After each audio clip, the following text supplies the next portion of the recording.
Praise the Lord. Praise the Lord. Praise the Lord. ಪಿತನಿಗೂ ಸುತನಿಗೂ ಮತ್ತು ಪವಿತ್ರ ಆತ್ಮರಿಗೂ ಮಹಿಮೆಯಾಗಲಿ. ಆದಿಯಲ್ಲಿದ್ದ ಹಾಗೆ ಈಗಲೂ ಯಾವಾಗಲೂ ಸದಾ ಕಾಲಕ್ಕೂ ಸ್ತೋತ್ರ ಉಂಟಾಗಲಿ. Praise the Lord. Praise the Lord. Praise the Lord. ಪ್ರಭು ಯೇಸುವಿನಲ್ಲಿ ನನ್ನ ಪ್ರಿಯ ಸಹೋದರ ಸಹೋದರಿಯರೇ, ದೇವರ ಮಕ್ಕಳೇ, ಪ್ರಭು ಯೇಸು ಕ್ರಿಸ್ತರ ಕೃಪಾಶೀರ್ವಾದವು, ಪ್ರೀತಿಯು, ಶಾಂತಿಯು, ಸಮಾಧಾನವು, ಅನ್ಯೋನ್ಯತೆಯು, ಐಕ್ಯತೆಯು, ಪವಿತ್ರಾತ್ಮರ ವರಪ್ರಸಾದವು ನಿಮ್ಮೆಲ್ಲರೊಡನೆ ಇರಲಿ. ಪ್ರೀಸರು ಪ್ರೀಸರು.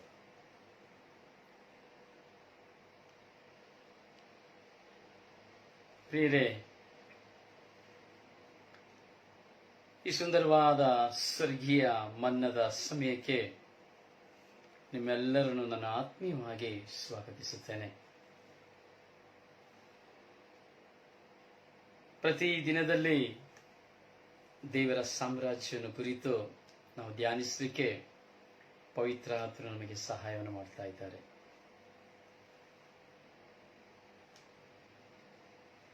ಪ್ರಿಯ, ನಾವು ಧ್ಯಾನಿಸುವಂತಹ ಧ್ಯಾನ ನಮ್ಮ ಆತ್ಮವನ್ನ ಸಂರಕ್ಷಿಸುವಂತಹ ಧ್ಯಾನ. ನಾವು ಧ್ಯಾನಿಸುತ್ತಿರುವಂತಹ ಧ್ಯಾನಗಳು ಯಾವುದು ವ್ಯರ್ಥವಾದವುಗಳಲ್ಲ, ಎಲ್ಲವೂ ಅರ್ಥಗರ್ಭಿತವಾದವುಗಳು, ಹಾಗೂ ಎಲ್ಲವೂ ಆಶೀರ್ವಾದಕರವಾದವುಗಳು, ಹಾಗೂ ಎಲ್ಲವೂ ದೇವರ ಸಾಮ್ರಾಜ್ಯವನ್ನು ಸೇರುವಂತವುಗಳಾಗಿದೆ. ನನ್ನ ಸಹೋದರ ಸಹೋದರಿ, ದೇವರು ನಮ್ಮೊಡನೆ ಇದ್ದಾರೆ, ಪ್ರಭು ನಮ್ಮೊಡನೆ ಇದ್ದಾರೆ, ನಿಮ್ಮೊಡನೆ ಇದ್ದಾರೆ. ಪ್ರಿಯ, ನಾವೊಂದು ಕ್ಷಣ ನಾವು ಚಿಂತಿಸಬೇಕು, ನಾನು ಯಾವ ಬಾವಿಯಲ್ಲಿ ಬಿದ್ದವನಾಗಿದ್ದೇನೆ. ಈ ಇಹಲೋಕದ ಜೀವನದಲ್ಲಿ ಈ ಪ್ರಾಪ್ತ ವಯಸ್ಸಲ್ಲ, ಪ್ರಾಪ್ತ ವಯಸ್ಸು ಕಳೆದು ಹೋದಂತಹ ಕಾಲ. ಈ ಲೋಕದಲ್ಲಿ ನಾನು ಯಾವ ಬಾವಿಯಲ್ಲಿ ಬಿದ್ದಿದ್ದೇನೆ? ಆಳವಾದ ಬಾವಿಯಲ್ಲಿ ಬಿದ್ದು ಹೋಗಿದ್ದೇನಾ, ಅಥವಾ ಸ್ವಲ್ಪ ಆಳವಿರುವ ಬಾವಿಯಲ್ಲಿ ಬಿದ್ದಿದ್ದೇನಾ? ಉಪ್ಪು ನೀರಿನ ಬಾವಿಯಲ್ಲಿ ಬಿದ್ದಿದ್ದೇನಾ, ಸಿಹಿ ನೀರಿನ ಬಾವಿಯಲ್ಲಿ ಬಿದ್ದಿದ್ದೇನಾ? ನಾನು ಯಾವ ಬಾವಿಯಲ್ಲಿ ಈ ಲೋಕದಲ್ಲಿ ಬಿದ್ದಿದ್ದೇನೆ? ನಂಬರ್ 1. ನಂಬರ್ 2, ನಾನು ಇಹಲೋಕದ ಯಾವ ವಿಧವಾದ ಮೋಹದ ಆಶಾಪಾಶಗಳ ಬಾವಿಯಲ್ಲಿ ಬಿದ್ದಿದ್ದೇನೆ?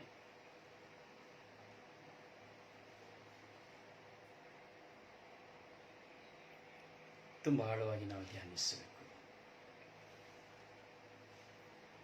ಪ್ರಿಯರೇ, ಈ ಕಳೆದ ದಿನಗಳಿಂದ 9 ದಿನಗಳಿಂದ ನಾವು ದೇವರ ಸತ್ಸಂಬಂಧವನ್ನು ಕುರಿತು ನಾವು ಧ್ಯಾನಿಸ್ತಾ ಇದ್ದೇವೆ.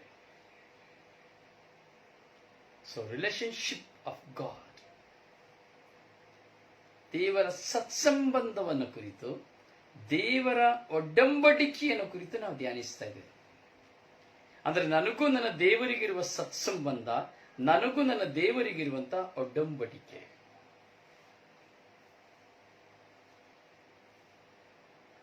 ಈಗಾಗಲೇ ವಾಡಿಕೆಯಾಗಿ ಧ್ಯಾನಿಸುತ್ತಾ ಇರುವಂತಹ ವಿಶ್ವಾಸಿಗಳು ನಿಮಗೆ ತುಂಬಾ ಅರ್ಥವಾಗ್ತಾ ಇರಬಹುದು. ನೆನ್ನೆ ಒಬ್ಬರು ಹೇಳ್ತಾ ಇದ್ರು, ಬ್ರದರ್, ನನಗೆ ತುಂಬಾ ಭಯವಾಗ್ತಾ ಇತ್ತು, ನನಗೆ ತುಂಬಾ ಭಯವಾಗ್ತಾ ಇದೆ. ಧ್ಯಾನಿಸುವಂತಹ ಧ್ಯಾನಗಳನ್ನ ನಾನು ಧ್ಯಾನಿಸಬೇಕಾದ್ರೆ ನನಗೆ ಭಯವಾಗ್ತಾ ಇದೆ. ನಾನು ಬಾತ್ರೂಮಿನಲ್ಲಿ ನಾನು ಮೊಣಕಲಾಕಿ ನಾನು ಕ್ಷಮೆ ಕೇಳಿದೆ ಎಂಬುದಾಗಿ.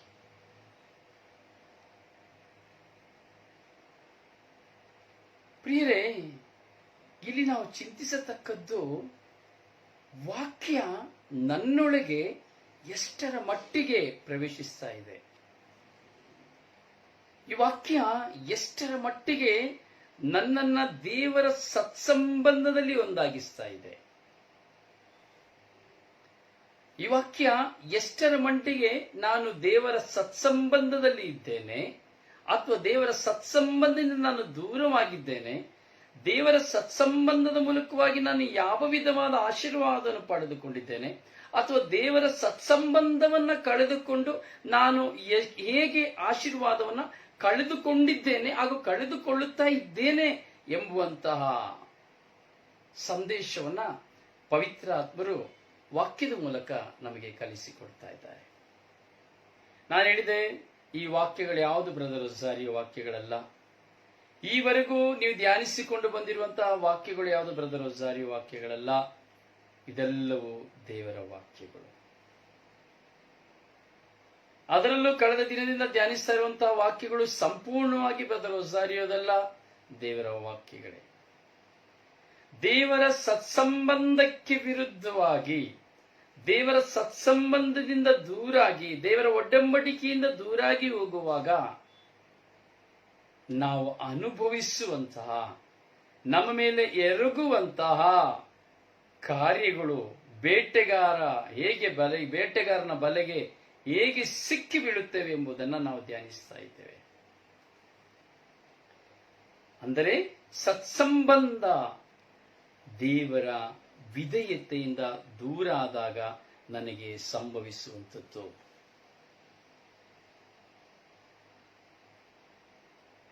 ಯಾವಾಗ ನಾನು ದೇವರ ಸತ್ಸಂಬಂಧದಿಂದ, ದೇವರ ಒಡಂಬಡಿಕೆಯಿಂದ, ದೇವರಿಗೆ ವಿಧೇಯತೆಯಿಂದ ನಡೆಯುವ ಬದಲಾಗಿ ಯಾವಾಗ ನಾನು ಅವಿಧೇಯತೆಯಲ್ಲಿ ನಾನು ನಡೆಯುತ್ತೇನೋ, ಆಗ ನನ್ನ ಜೀವನದಲ್ಲಿ ಸಂಭವಿಸುವಂತಹ ಆಘಾತಗಳು, ಅಪಘಾತಗಳು, ನೋವುಗಳು, ಗಾಯಗಳು, ರೋಗಗಳು ಯಾವ ವಿಧದಲ್ಲಿ ನಮ್ಮನ್ನು ಆಕ್ರಮಿಸುತ್ತದೆ ಎಂಬುದನ್ನು ನಾವು ಧ್ಯಾನಿಸ್ತಾ ಇದ್ದೇವೆ.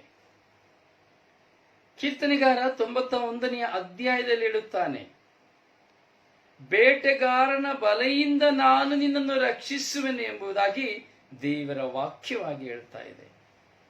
ಈ ಬೇಟೆಗಾರನ ಬಲೆ ಸೈತಾನ. ಅಂದರೆ ಈ ಬೇಟೆಗಾರನ ಬಲೆಗೆ ನಾನು ಸಿಕ್ಕಿಕೊಳ್ಳುವುದು ಯಾವಾಗ? ನಾನು ದೇವರ ಮುಂದೆ ಅವಿಧೇಯನಾಗಿ ಹೋಗುವಾಗ, ಅವಿಧೇಯಳಾಗಿ ಹೋಗುವಾಗ, ದೇವರ ಸತ್ಸಂಬಂಧದಿಂದ ನಾನು ದೂರ ಆಗುವಾಗ, ದೇವರ ಒಡಂಬಡಿಕೆಯಿಂದ ನಾನು ಬೇರ್ಪಡುವಾಗ. ಸಾಕಷ್ಟು ಉದಾಹರಣೆಗಳು ನಮಗೆ ಪವಿತ್ರಾತ್ಮರು ಕಲಿಸಿಕೊಟ್ಟಿದ್ದಾರೆ. ಸೊ ಒಡಂಬಡಿಕೆಯಿಂದ ಬೇರೆ ಹೇಗೆ ದೂರ ಆಗುವುದು ಅಂದರೆ, ಒಂದು ಪತಿ ಪತ್ನಿ ಹೇಗೆ ಪರಸ್ಪರ ವಿಚ್ಛೇದನಕ್ಕೊಳಗಾಗುವಾಗ ಪತ್ನಿಯ ಜೀವನದಲ್ಲಿ, ಪತಿಯ ಜೀವನದಲ್ಲಿ ಅನಾಹುತಗಳು ಅಥವಾ ನೋವುಗಳು ಹೇಗೆ ಪ್ರಕಟವಾಗುತ್ತದೋ, ಹಾಗೆ ದೇವರಿಂದ ನಾನು ದೂರ ಆಗುವಾಗ, ದೇವರ ವಿಧೇಯತೆಯಿಂದ ನಾನು ಅವಿಧೇಯತೆಗೆ ಹೋಗುವಾಗ ನಮ್ಮ ಮೇಲೆ ಕವಿಯುವಂತಹ ವಾಕ್ಯಗಳನ್ನ ಇಂದು ನಾವು ಧ್ಯಾನಿಸ್ತಾ ಇದ್ದೇವೆ 9ನೆಯ ಭಾಗವಾಗಿ. ಪ್ರೀಸಲು ಪ್ರೀಸಲು ಪ್ರೀಸಲು ಪ್ರಿಯರೇ, ನಾವು ಅದನ್ನೇ ಧ್ಯಾನಿಸಿದೆವು ಅಲ್ವಾ? ಸೊ ಬೇಟೆಗಾರನ ಬಲೆ. ಈ ಬೇಟೆಗಾರ ಯಾರು ಇಲ್ಲ, ಸೈತಾನನಾದ ಶೋಧಕ. ಈ ನೋಡಿ, ಈ ಪಕ್ಷಿಗಳನ್ನ ಹಿಡಿಲಿಕ್ಕೆ ಹೋಗ್ತಾರೆ, ಅವರು ಬಲೆಯನ್ನ ಬಿಸಾಡ್ತಾರೆ. ಪಕ್ಷಿಗಳನ್ನ ನೋಡಿ ಬಲೆ ಮೇಲೆ ಅವರು ಬಿಸಾಡುವುದಿಲ್ಲ, ನೆಲದ ಮೇಲೆ ಬಲೆಯನ್ನು ಬೀಸ್ತಾರೆ. ಬೀಸಿ ಎಲ್ಲ ಕಡೆ ಒಂದು ಮೊಳೆಯನ್ನು ಹೊಡೆದಿರ್ತಾರೆ. ಯಾವಾಗ ಮತ್ತೆ ಕೆಲವು ದವಸ ಧಾನ್ಯಗಳನ್ನ ಅಲ್ಲಿ ಮೇಲೆ ಬಿಸಾಡಿರ್ತಾರೆ. ಯಾವಾಗ ಈ ಪಕ್ಷಿ ಆ ಬಲೆಯಲ್ಲಿ ಹೋಗಿ ಕುಳಿತುಕೊಳ್ಳುತ್ತದೋ, ಕುಳಿತು ತನ್ನ ಕಾಲನ್ನು ಇಟ್ಟು ಕಾಳನ್ನು ತಿಂದು ಒಂದು ಕಾಲಿನಿಂದ ಮೆಟ್ಟಿ ತನ್ನ ಕಾಲನ್ನು ಮುಂದೆ ಇಡುವಾಗ, ಯಾವಾಗ ತಕ್ಷಣ ಆ ಪಕ್ಷಿಯು ಮುಂದೆ ಹೆಜ್ಜೆಯನ್ನು ಇಡುತ್ತದೋ, ತಕ್ಷಣ ಅದರ ಕಾಲಿಗೆ ಉರುಳು ಸಿಕ್ಕಿಬಿಡುತ್ತದೆ. ಉರುಳು ಸಿಕ್ಕಿದ ತಕ್ಷಣ ಪಕ್ಷಿಗೆ ಹಾರಲಾಗುವುದಿಲ್ಲ. ಕಾರಣ, ಒಂದು ಬಲೆಗೆ ಕಾಲು ಸಿಕ್ಕಿಕೊಳ್ಳುತ್ತದೆ, ಇನ್ನೊಂದು ಅಲ್ಲಿ ಕಡ್ಡಿಗಳು ಅಥವಾ ಅದು ಬಲೆ ಹಾರಿ ಹೋಗದಂತೆ ಅಲ್ಲಿ ಕಟ್ಟಿಡಲ್ಪಟ್ಟಿರುತ್ತದೆ. ಹೀಗೆ ಈ ಬಲೆಯಾದದ್ದು ನಮ್ಮ ಮುಂದೆ ಇರುವಂತಹ ಶೋಧನೆ, ಶೋಧಕ ಹಾಗೂ ನಮ್ಮ ನಾಶಕ.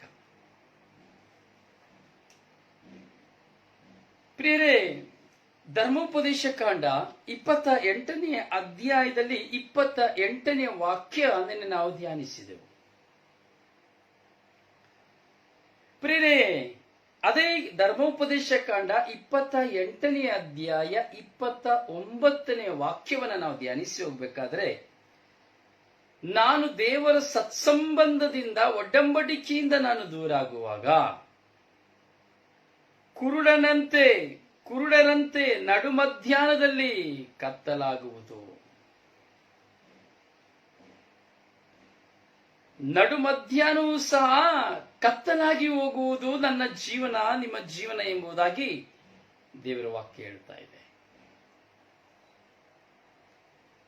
ನಡು ಮಧ್ಯಾಹ್ನದಲ್ಲೂ ನೆನ್ನೆ ನಾವು ಧ್ಯಾನಿಸಿದೆವು, ಕುರುಡುತನ ಅಂದ್ರೆ ಯಾವುದು, ಹೇಗೆ ಅಂತ ನಾವು ಧ್ಯಾನಿಸಿದೆವು.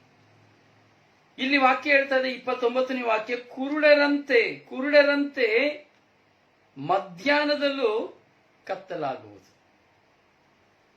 ಮಧ್ಯಾಹ್ನದಲ್ಲೂ ನಮಗೆ ಕಣ್ಣು ಕಾಣುವುದಿಲ್ಲ. ಕೆಲವರನ್ನ ನೋಡ್ತೀವಿ, ರಾತ್ರಿ ಕಣ್ಣು ಕಾಣದವರು, ಸಂಜೆ 6 ಗಂಟೆ ಆಯ್ತಂದ್ರೆ ಅವ್ರು ಮನೆ ಬಿಟ್ಟು ಅಲ್ಲಿ ಹೊರಗಡೆ ಹೋಗುದಿಲ್ಲ. ಯಾಕೆಂದ್ರೆ 6 ಗಂಟೆ ಮೇಲೆ ಅವರಿಗೆ ಕಣ್ಣು ಕಾಣೋದಿಲ್ಲ ಮನೆಯಲ್ಲಿ. ಹಾಗೆ ಇಲ್ಲಿ ದೇವರ ವಾಕ್ಯ ಹೇಳ್ತದೆ, ನಡು ಹಗಲಲ್ಲೂ ನಡು ಮಧ್ಯಾಹ್ನದಲ್ಲೂ ಕಣ್ಣು ಕಾಣದಂತಾಗುತ್ತದೆ. ನಿನ್ನ ಮುಂದೆ ಎಷ್ಟೇ ಬೆಳಕಿದ್ದರೂ ನಿನ್ನ ಜೀವನ ಕತ್ತಲಾಗಿರುತ್ತದೆ. ನಿನ್ನ ಮುಂದೆ ಎಷ್ಟೇ ಆಸ್ತಿ ಅಂತಸ್ತಿದ್ದರೂ ಅದು ನಿನ್ನ ಮುಂದೆ ಯಾವುದಕ್ಕೂ ಉಪಯೋಗವಿಲ್ಲದಂತಿರುತ್ತದೆ. ನೀನು ಎಷ್ಟೇ ದುಡಿದಿದ್ದರೂ, ಎಷ್ಟೇ ಪ್ರತಿಫಲವನ್ನು ಪಡೆದಿದ್ದರೂ ಅವೆಲ್ಲವೂ ನಿನಗೆ ಕತ್ತಲಾಗಿ ಇರುತ್ತದೆ. ನಡು ಮಧ್ಯಾಹ್ನದಲ್ಲೇ ನಮ್ಮ ಕಣ್ಣುಗಳು ಕತ್ತಲೆಯಾಗಿರುತ್ತದೆ. ಕಣ್ಣು ಕಾಣಲಾಗುವುದಿಲ್ಲ. ಒಂದು ಆಂತರಿಕವಾದ ಕಣ್ಣು ಮುಚ್ಚಲ್ಪಡುತ್ತದೆ, 2 ಪ್ರಾಪಂಚಿಕವಾದ ಕಣ್ಣು ಮುಚ್ಚಲ್ಪಡುತ್ತದೆ, 3 ಆಧ್ಯಾತ್ಮಿಕವಾದ ಕಣ್ಣು ಮುಚ್ಚಲ್ಪಡುತ್ತದೆ. ಒಂದು ಪ್ರಾಪಂಚಿಕವಾದ ಕಣ್ಣು ಮುಚ್ಚಲ್ಪಡುತ್ತದೆ, ಒಂದು ಆಂತರಿಕವಾದ ಕಣ್ಣು ಮುಚ್ಚಲ್ಪಡುತ್ತದೆ, ಇನ್ನೊಂದು ಆಧ್ಯಾತ್ಮಿಕವಾದ ಕತ್ತಲು ಮುಚ್ಚಲ್ಪಡುತ್ತದೆ. ಹೌದು ಪ್ರಿಯರೇ, ಯಾವಾಗ ಈ 3 ಕಣ್ಣುಗಳು ನಮ್ಮಿಂದ ಮುಚ್ಚಲ್ಪಡುತ್ತದೋ ನಮ್ಮ ಜೀವನ ಅಧೋಗತಿಯಾಗಿರುತ್ತದೆ. ಯೋಚನೆ ಮಾಡಿ ನೋಡಿ, ಹಗಲಲ್ಲಿ ಕಣ್ಣು ಕಾಣದೇ ಇದ್ರೆ ಹೇಗಿರುತ್ತದೆ?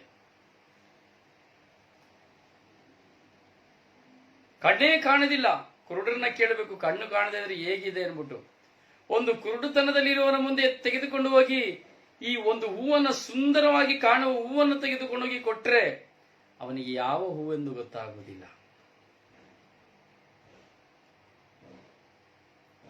ಯಾವ ಹೂವೆಂದು ಗೊತ್ತಾಗುವುದಿಲ್ಲ. ಅಥವಾ ತೆಗೆದುಕೊಂಡು ಹೋಗಿ ಒಂದು ಮಾಂಸವನ್ನು ಕೊಟ್ಟರೆ ಯಾವ ಮಾಂಸ ಅಂತ ಗೊತ್ತಾಗುವುದಿಲ್ಲ. ತೆಗೆದುಕೊಂಡು ಹೋಗಿ ಮೀನನ್ನು ಕೊಟ್ಟರೆ ಯಾವ ಮೀನು ಎಂದು ಗೊತ್ತಾಗುವುದಿಲ್ಲ. ವಸ್ತ್ರವನ್ನು ಕೊಟ್ಟರೆ ಅದು ಯಾವ ಬಣ್ಣ ಅಂತ ಗೊತ್ತಾಗೋದಿಲ್ಲ. ಏನನ್ನು ಸಹ ಕುರುಡನ ಮುಂದೆ ತೆಗೆದುಕೊಂಡು ಹೋಗಿ ಕೊಟ್ಟರೆ ಅವನಿಗೇನೂ ಕಾಣುವುದಿಲ್ಲ, ಕತ್ತಲೆಯಾಗಿ ಇರುತ್ತದೆ. ಈ ನನ್ನ ಶರ್ಟ್ ಹೇಗೆ ಕತ್ತಲೆಯಾಗಿದೆಯೋ ಹಾಗೆ ನಮ್ಮ ಜೀವನ ಏನೇ ಮಾಡಿದರೂ ಕತ್ತಲುತನದಲ್ಲೇ ಇರುತ್ತದೆ. ಯಾವ ವಿಧದಲ್ಲಿಯೂ ನಾನು ಅಭಿವೃದ್ಧಿಯನ್ನು ಹೊಂದಲಿಕ್ಕೆ ಆಗುವುದಿಲ್ಲ. ಯಾವ ವಿಧದಲ್ಲಿಯೂ ನಾನು ನನ್ನ ಜೀವನದಲ್ಲಿ ತೃಪ್ತಿಯನ್ನು ಪಡಲಿಕ್ಕೆ ಆಗುವುದಿಲ್ಲ. ಈ ಕಪ್ಪು ಬಟ್ಟೆಯಂತೆ ಇರುತ್ತದೆ ನನ್ನ ಜೀವನ. ಬೆಳಕಿದ್ದರೂ ಅದು ಕತ್ತಲೆ. ನೀವು ಮಾಡುವ ಕೆಲಸ ಸಫಲವಾಗುವುದಿಲ್ಲ. ನಿಮ್ಮ ಸೊತ್ತು ಸೋರೆಗೊಳ್ಳುತ್ತದೆ. ನಾವು ಮಾಡುವಂತಹ ಯಾವುದೇ ಕೆಲಸ, ಏನೇ ಪ್ಲಾನ್ ಮಾಡಿದ್ರೂ ಆ ಪ್ಲಾನ್ ಸಕ್ಸಸ್ ಆಗುವುದಿಲ್ಲ. ನಾವು ಮಾಡುವಂತಹ ಯಾವುದೇ ಕೆಲಸ ಫಲದಾಯಕವಾಗುವುದಿಲ್ಲ. ಯಾವಾಗ ನಾವು ದೇವರಿಂದ ದೂರವಾಗ್ತೇವೋ ಆವಾಗ. ನಾವು ಏನೇ ಸ್ಕೆಚ್ ಹಾಕಿದ್ರು, ನಾನು ಏನೇ ಪ್ಲಾನ್ ಮಾಡಿದ್ರು ಆ ಪ್ಲಾನ್ ಎಲ್ಲ ಫೇಲ್. ಅಯ್ಯೋ, ನಾನು ಬಿಸ್ನೆಸ್ ಮಾಡಬೇಕು ಅಂತ ಇದ್ದೀನಿ, ಇಂತಹ ಬಿಸ್ನೆಸ್ ಮಾಡಬೇಕು. ಎಸ್, ಬಿಸ್ನೆಸ್ ಮಾಡ್ಲಿಕ್ಕೆ ಕೈ ಹಾಕ್ತೀಯ, ಸಾಲ ಮಾಡ್ತೀಯ, ಅಥವಾ ನಿನ್ನ ಕೈಯಲ್ಲಿರುವಂತಹ ಬಂಡವಾಳವನ್ನು ಹಾಕಿ ಬಿಸ್ನೆಸ್ ನ ಪ್ರಾರಂಭ ಮಾಡ್ತೀಯ, ಆದರೆ ಲಾಸ್. ಯಾಕೆ? ನಾನು ಪರದೇಶಕ್ಕೆ ಹೋಗಬೇಕು, ಹೊರದೇಶಕ್ಕೆ ಹೋಗಬೇಕು, ಹೋಗಿ ಹಣವನ್ನು ಸಂಪಾದನೆ ಮಾಡಬೇಕು. ಎಸ್, ಹೋಗ್ತೇನೆ. ಸ್ವಂತ ಹಣ ಇರಬಹುದು, ಸಾಲ ಮಾಡಿರಬಹುದು, ನಾನು ಹೋಗ್ತೇನೆ. ಆದರೆ ನಾನು ದುಡಿದಂತ ಹಣ ಯಾವುದು ಸಫಲವಾಗುವುದಿಲ್ಲ, ಫಲವಾಗುವುದಿಲ್ಲ. ಎಲ್ಲವೂ ವ್ಯಯವಾಗಿ ಹೋಗುತ್ತದೆ. ಕೈಯಲ್ಲಿ ಎಷ್ಟು ಸಂಪಾದನೆ ಮಾಡಿದರೂ ಸಹ ತುಂಬಾ ಜನ ನನಗೆ ಹೇಳೋದು, ಬ್ರದರ್, ನಾನು ಇಷ್ಟು ವರ್ಷಗಳಾಯ್ತು ಈ ಪರದೇಶಕ್ಕೆ ಬಂದು, ₹1 ನನ್ನ ಕೈಯಲ್ಲಿ ಇದುವರೆಗೂ ಉಳಿಯಲಿಲ್ಲ. 1000 ಗಟ್ಟಲೆ, ಲಕ್ಷ ಗಟ್ಟಲೆ ನಾನು ಸಂಪಾದನೆ ಮಾಡಿದ್ರೆ ನನ್ನ ಕೈಯಲ್ಲಿ ಏನೂ ಉಳಿಯುವುದಿಲ್ಲ. ನನ್ನ ಯಜಮಾನರು ಏನೆಲ್ಲಾ ಮಾಡಬೇಕು ಅಂತ ಪ್ರಯತ್ನ ಪಡ್ತಾರೆ, ಏನೂ ಮಾಡ್ಲಿಕ್ಕೆ ಆಗ್ತಾ ಇಲ್ಲ. ಎಷ್ಟೋ ವರ್ಷಗಳಿಂದ ನಾನು ಮನೆ ಕಟ್ಟಬೇಕು ಅಂತ ಇದ್ದೇನೆ. ಹಣ ಇದೆ, ಕಟ್ಲಿಕ್ಕೆ ಆಗ್ತಾ ಇಲ್ಲ. ಜಾಗ ಇದೆ, ಕಟ್ಲಿಕ್ಕೆ ಆಗ್ತಾ ಇಲ್ಲ. ಬ್ಯಾಲೆನ್ಸ್ ಇದೆ, ಕಟ್ಲಿಕ್ಕೆ ಆಗ್ತಾ ಇಲ್ಲ. ಎಲ್ಲ ಇದೆ, ಕಟ್ಲಿಕ್ಕೆ ಆಗ್ತಾ ಇಲ್ಲ. ಬಿಸ್ನೆಸ್ ಒಂದರಿಂದ ಬಿಸ್ನೆಸ್ ಮಾಡ್ತಾನೆ ಇದ್ದೀನಿ, ಯಾವ್ದ್ರೂ ನಾನು ಪ್ರಗತಿ ಹೊಂದುತ್ತಾ ಇಲ್ಲ. ನಾನು ಹೇಳ್ತಾ ಇಲ್ಲ. ಧರ್ಮೋಪದೇಶ ಕಾಂಡ 28ನೇ ಅಧ್ಯಾಯ 29ನೇ ವಾಕ್ಯ. ನೀವು ಮಾಡುವ ಕೆಲಸ ಸಫಲವಾಗುವುದಿಲ್ಲ.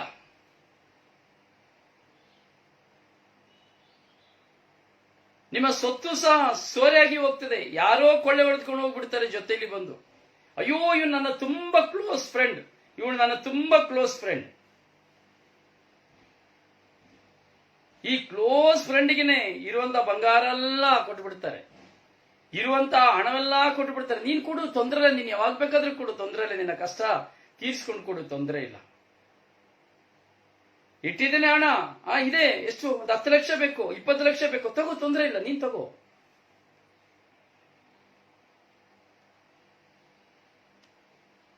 ಸೊತ್ತು ಸೋರಿಗೊಳ್ಳಲ್ಪಡುತ್ತದೆ. ಎಷ್ಟು ದುಡಿದರು, ಹಗಲು ರಾತ್ರಿ ದುಡಿದರು, ಮನೆಯಲ್ಲಿ ₹1 ಉಳಿಯೋದಿಲ್ಲ. ಕೆಲವು ಸಾರಿ ಗಂಡ ಸಂಪಾದನೆ ಮಾಡಿ ಕೊಡುವಾಗ ಹೆಂಡತಿ ಚೋರೆ ಮಾಡಿ ಹಾಳು ಮಾಡ್ತಾಳೆ. ಇನ್ನೊಂದು ಕಡೆ ಹೆಂಡತಿ ಸಂಪಾದನೆ ಮಾಡಿ ಕೊಡುವಾಗ ಗಂಡ ಮನೆಯಲ್ಲಿ ಮಕ್ಕಳು ಎಂಬ ಹೆಸರು ಟೈಟಲ್ನ ಇಟ್ಕೊಂಡು ಮನೆಯಲ್ಲಿ ಕುತ್ಕೊಂಡು ತಿನ್ಕೊಂಡು ಮನೇಲಿ ಮಲಗಿಬಿಡ್ತಾನೆ. ಹೆಂಡತಿ ಸಂಪಾದನೆ ಮಾಡಿ ಕಳಿಸ್ತಾಳೆ, 10 ವರ್ಷನೋ 15 ವರ್ಷನೋ ಎಷ್ಟೋ ವರ್ಷ. ಬರುವಾಗ ಏನ್ ಮಾಡೋದು, ನನ್ನ ಮಕ್ಕಳು ಸಾಕ್ತಾ ಇರ್ಲಿಲ್ವ, ಮಕ್ಕಳು ಬಿಟ್ಟು ನಾನು ಹೊರಗಡೆ ಹೋಗಕ್ಕಾಗ್ತದ? ನಾನು ಎಷ್ಟೋ ಜನರಿಗೆ ಹೇಳ್ತೀನಿ, ಹಣ ವ್ಯಯ ಮಾಡಬೇಡಿ. ಗಂಡನ ಕೈಗೆ ಕೊಟ್ಟು ಹಾಳಾಗಬೇಡಿ, ಅಥವಾ ಹೆಂಡತಿಯ ಕೈಗೆ ಕೊಟ್ಟು ಹಾಳಾಗಬೇಡಿ, ಅಥವಾ ಮಿತ್ರರ ಕೈಗೆ ಕೊಟ್ಟು ಹಾಳಾಗಬೇಡಿ, ಮೋಸ ಹೋಗಬೇಡಿ. ಹೆಂಡತಿ ದುಡಿದು ಕಳಿಸುವಾಗ ಮೋಜಲಿ ತಿಂತಾನೆ, ಹೆಂಡತಿನೂ ತುಂಬಾ ಸಂತೋಷವಾಗಿರ್ತಾಳೆ. ಅಲ್ಲಿ ಇಲ್ಲ, ಕಷ್ಟಪಡ್ತಾ ಇರ್ತಾಳೆ. ಊರಿಗೆ ಕಳಿಸಿದನೆಲ್ಲ ಗಂಡ ತಿಂದು ಕುಡಿದು ಮೋಜು ಮಾಡಿ ಬರುವಾಗ ಏನ್ ಮಾಡೋದು ಗೊತ್ತಿಲ್ಲ, ಏನ್ ಮಾಡೋದು. ಇಷ್ಟ ಕಾಲ ನನ್ನ ಮಕ್ಕಳು ನೋಡ್ತಾ ಇರ್ಲಿಲ್ವಾ? ಮುಗಿದೋಯ್ತು ಕತೆ. ಅಲ್ಲಿಂದ ಬಂದವಳು ಇನ್ನು ಗಂಡನ್ನ ಕೂರಿಸಿ ಮನೆಯಲ್ಲಿ ಮಲಗಿಸಿ ಊಟ ಹಾಕಬೇಕು. ಇದು ಜೀವನ. ಕೊಟ್ಟಂತ ಸ್ನೇಹಿತ ಹಾಗೆಯೇ ಒತ್ಕೊಂಡು ಹೋಗ್ಬಿಡ್ತಾನೆ. ಅಯ್ಯೋ, ನನ್ನ ಪ್ರಾಣಮಿತ್ರ ಆ ಪ್ರಾಣ ತೆಗೆದುಬಿಟ್ಟು ಹೋಗ್ಬಿಡ್ತಾಳೆ.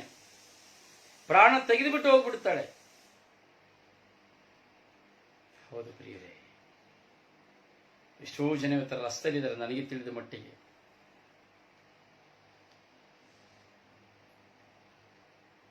ಫಂಡ್ಗಳನ್ನ ಹಾಕ್ತಾರೆ. ಫಂಡನ್ನು ಹಾಕುವಾಗ ಅರ್ಧದಲ್ಲಿ ಫಂಡ್ ಹಾಕಿದವನು ಓಡ್ಬಿಡ್ತಾನೆ, ಊರು ಬಿಟ್ಟು ಓಡ್ಬಿಡ್ತಾನೆ. ಫಂಡ್ ಹಾಕಿದವನು ಊರು ಬಿಟ್ಟು ಹೋಗ್ಬಿಡ್ತಾನೆ.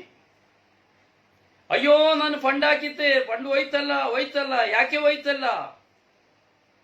ದೇವರ ಸತ್ಸಂಬಂಧದಿಂದ ನಾನು ದೂರ ಆಗಿದ್ದೇನೆ. ಎಲ್ಲ ಕಾರ್ಯ ನಡೀಲಿಕ್ಕೆ ಇಲ್ಲ. ನಾನು ದಿನಾ ಪ್ರಾರ್ಥನೆ ಮಾಡ್ತೇನೆ. ನಾನು ಕೇವಲ ಪ್ರಾರ್ಥನೆ ಮಾಡಿದ್ರೆ ಪ್ರಯೋಜನ ಇಲ್ಲ. ದೇವರ ಸತ್ಸಂಬಂಧದಲ್ಲಿ ಇರಬೇಕು.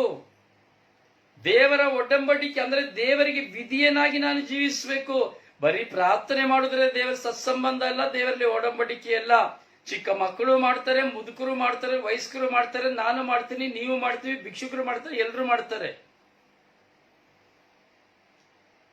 ಪ್ರಾರ್ಥನೆ ಮಾಡುವುದರಿಂದ ರಕ್ಷಣೆ ಅಲ್ಲ, ವಿಧೇಯತೆಯಿಂದಲೇ ರಕ್ಷಣೆ. ಪ್ರಾರ್ಥನೆ ಮಾಡುವುದರಿಂದ ಬಿಡುಗಡೆ ಇಲ್ಲ, ವಿಧೇಯತೆಯಿಂದಲೇ ಬಿಡುಗಡೆ. ಪ್ರಾರ್ಥನೆ ಮಾಡುವುದರಿಂದ ಉದ್ಧಾರ ಅಲ್ಲ, ವಿಧೇಯತೆಯಿಂದಲೇ ಉದ್ಧಾರ. ಪ್ರಾರ್ಥನೆ ಮಾಡುವುದರಿಂದ, ಸ್ತುತಿ ಮಾಡುವುದರಿಂದ ಅಲ್ಲ ನಮಗೆ ಆಶೀರ್ವಾದ, ವಿಧೇಯತೆಯಿಂದ ಆಶೀರ್ವಾದ. ಎಲ್ಲಾ ಪ್ರಾರ್ಥನೆ ಮಾಡಿ, ಎಲ್ಲವನ್ನ ಮಾಡಿ, ನೀನು ಕೈ ಚಪ್ಪಾಳೆ ತಟ್ಟಿ, ಕೈ ಎತ್ತಿ, ಧ್ಯಾನಕ್ಕೆ ಹೋಗಿ, ತೇರ್ಸೇಳಿ, ಬಲಿಪೂಜೆಗೆ ಹೋಗಿ, ಅಡೋಷನಿಗೆ ಹೋಗಿ, ನೀನು ವಿಧೇಯತೆ ನಿನ್ನಲ್ಲಿ ನನ್ನಲ್ಲಿ ಇಲ್ಲ ಎಂಬುದಾದರೆ ಏನು ಪ್ರಯೋಜನವಿಲ್ಲ.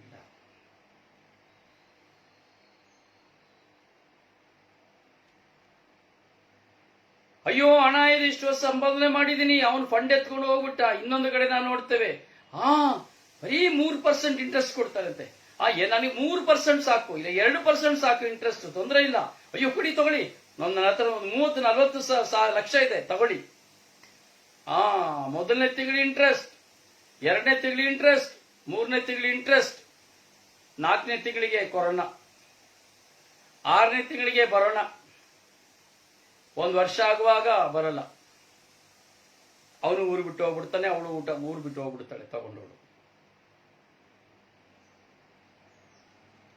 ನಿಮ್ಮ ಸೊತ್ತು ಸೋರೆಗೊಳ್ಳಲ್ಪಡುತ್ತದೆ. ತಗೊಂಡವನು, ಕೊಟ್ಟವನು ಕೋಡಂಗಿ, ಈಸ್ಕೊಂಡವನು ವೀರಭದ್ರ. ಓಡಿ ಹೋದ ಹಣ ತಗೊಂಡು, ಬಡ್ಡಿಗೆ ಕೊಟ್ಟು ಓಡಿ ಹೋದ. ಯಾರ ಕಾರಣ? ದುರಾಸೆಯೇ ದುಃಖಕ್ಕೆ ಕಾರಣ. ಸುಲಭ ರೀತಿಯಲ್ಲಿ ಸಂಪಾದನೆ ಮಾಡಬೇಕು ಎಂಬುದಾಗಿ. ಇನ್ನು ಕೆಲಸ ನೋಡಿ, ಸಂಪಾದನೆ ಮಾಡಿ ಬರ್ತೀವಿ, 50, 60, 70 ಲಕ್ಷ ಇರ್ತದೆ. ಯಾರೋ ಒಂದು ಸ್ಕೀಮ್ ತರ್ತಾನೆ, ನಿಮ್ಮ ಹಣಕ್ಕೆ 20% ಬಡ್ಡಿ ಪ್ರತಿ ತಿಂಗಳು ಕೊಡಲಾಗುತ್ತದೆ, ಇಲ್ಲಿ ಇನ್ವೆಸ್ಟ್ಮೆಂಟ್ ಮಾಡಿದ್ರೆ 20% ನಿಮಗೆ ಬಡ್ಡಿ ಸಿಗ್ತದೆ. ಅವನು ದೊಡ್ಡ 20% ಅಂತ ಹೇಳಿದ ತಕ್ಷಣ ಅವನು ಕೊಳ್ಳೆಗಾರ ಅಂತ. ನನಗೆ ತುಂಬಾ ಅನುಭವ ಇದೆ. ತಮಿಳುನಾಡಿನಲ್ಲಿ, ಮಂಗಳೂರಿನಲ್ಲಿ ಹಲವು ಕಡೆ ಫ್ರಾಡ್ ಆಗಿರುವಂಥದ್ದು. ನನ್ನ ಊರಿನಲ್ಲಿ ಸಹ ಫ್ರಾಡ್ ಆಗಿದೆ. ನಾನು ಹೇಳಿದುಂಟು, ಬೇಡಿ, ಹೋಗ್ಬೇಡಿ, ತೆಗೆದುಕೊಳ್ತಾರೆ, ಕೊಳ್ಳೆ ಹೊಡೆದು ಬಿಡ್ತಾರೆ, ಮೋಸ ಮಾಡ್ಬೇಡಿ. ಅಯ್ಯೋ ಇಲ್ಲ ಬ್ರದರ್, ಹೋದ ತಿಂಗಳು ನನಗೆ ಅವರು ಬಡ್ಡಿ ತಂದು ಕೊಟ್ಬಿಟ್ರು, 3 ತಿಂಗಳಿಂದ ನನಗೆ ಬಡ್ಡಿ ತಂದು ಕೊಟ್ಬಿಟ್ರು, 20% ನನಗೆ ಬಡ್ಡಿ ಕೊಟ್ಟರು 1 ಲಕ್ಷಕ್ಕೆ. ನಾನು ನನ್ನ ಕೈಲಿರುವಂತಹ 40 ಲಕ್ಷ ರೂಪಾಯಿನ 10 ಲಕ್ಷ ಕೊಟ್ಟಿದ್ದೆ, ಈಗ 40 ಲಕ್ಷ ಕೊಡ್ತಾ ಇದ್ದೀನಿ, ಮತ್ತೆ ಇನ್ನೊಂದು 20 ಲಕ್ಷ ಕೊಡ್ತಾ ಇದ್ದೀನಿ. ನಮ್ಮ ಸ್ನೇಹಿತರಿಗೆಲ್ಲ ನಾನು ಹೇಳಿದ್ದೇನೆ, ಬೇಡಿ ಬೇಡಿ ಬೇಡಿ.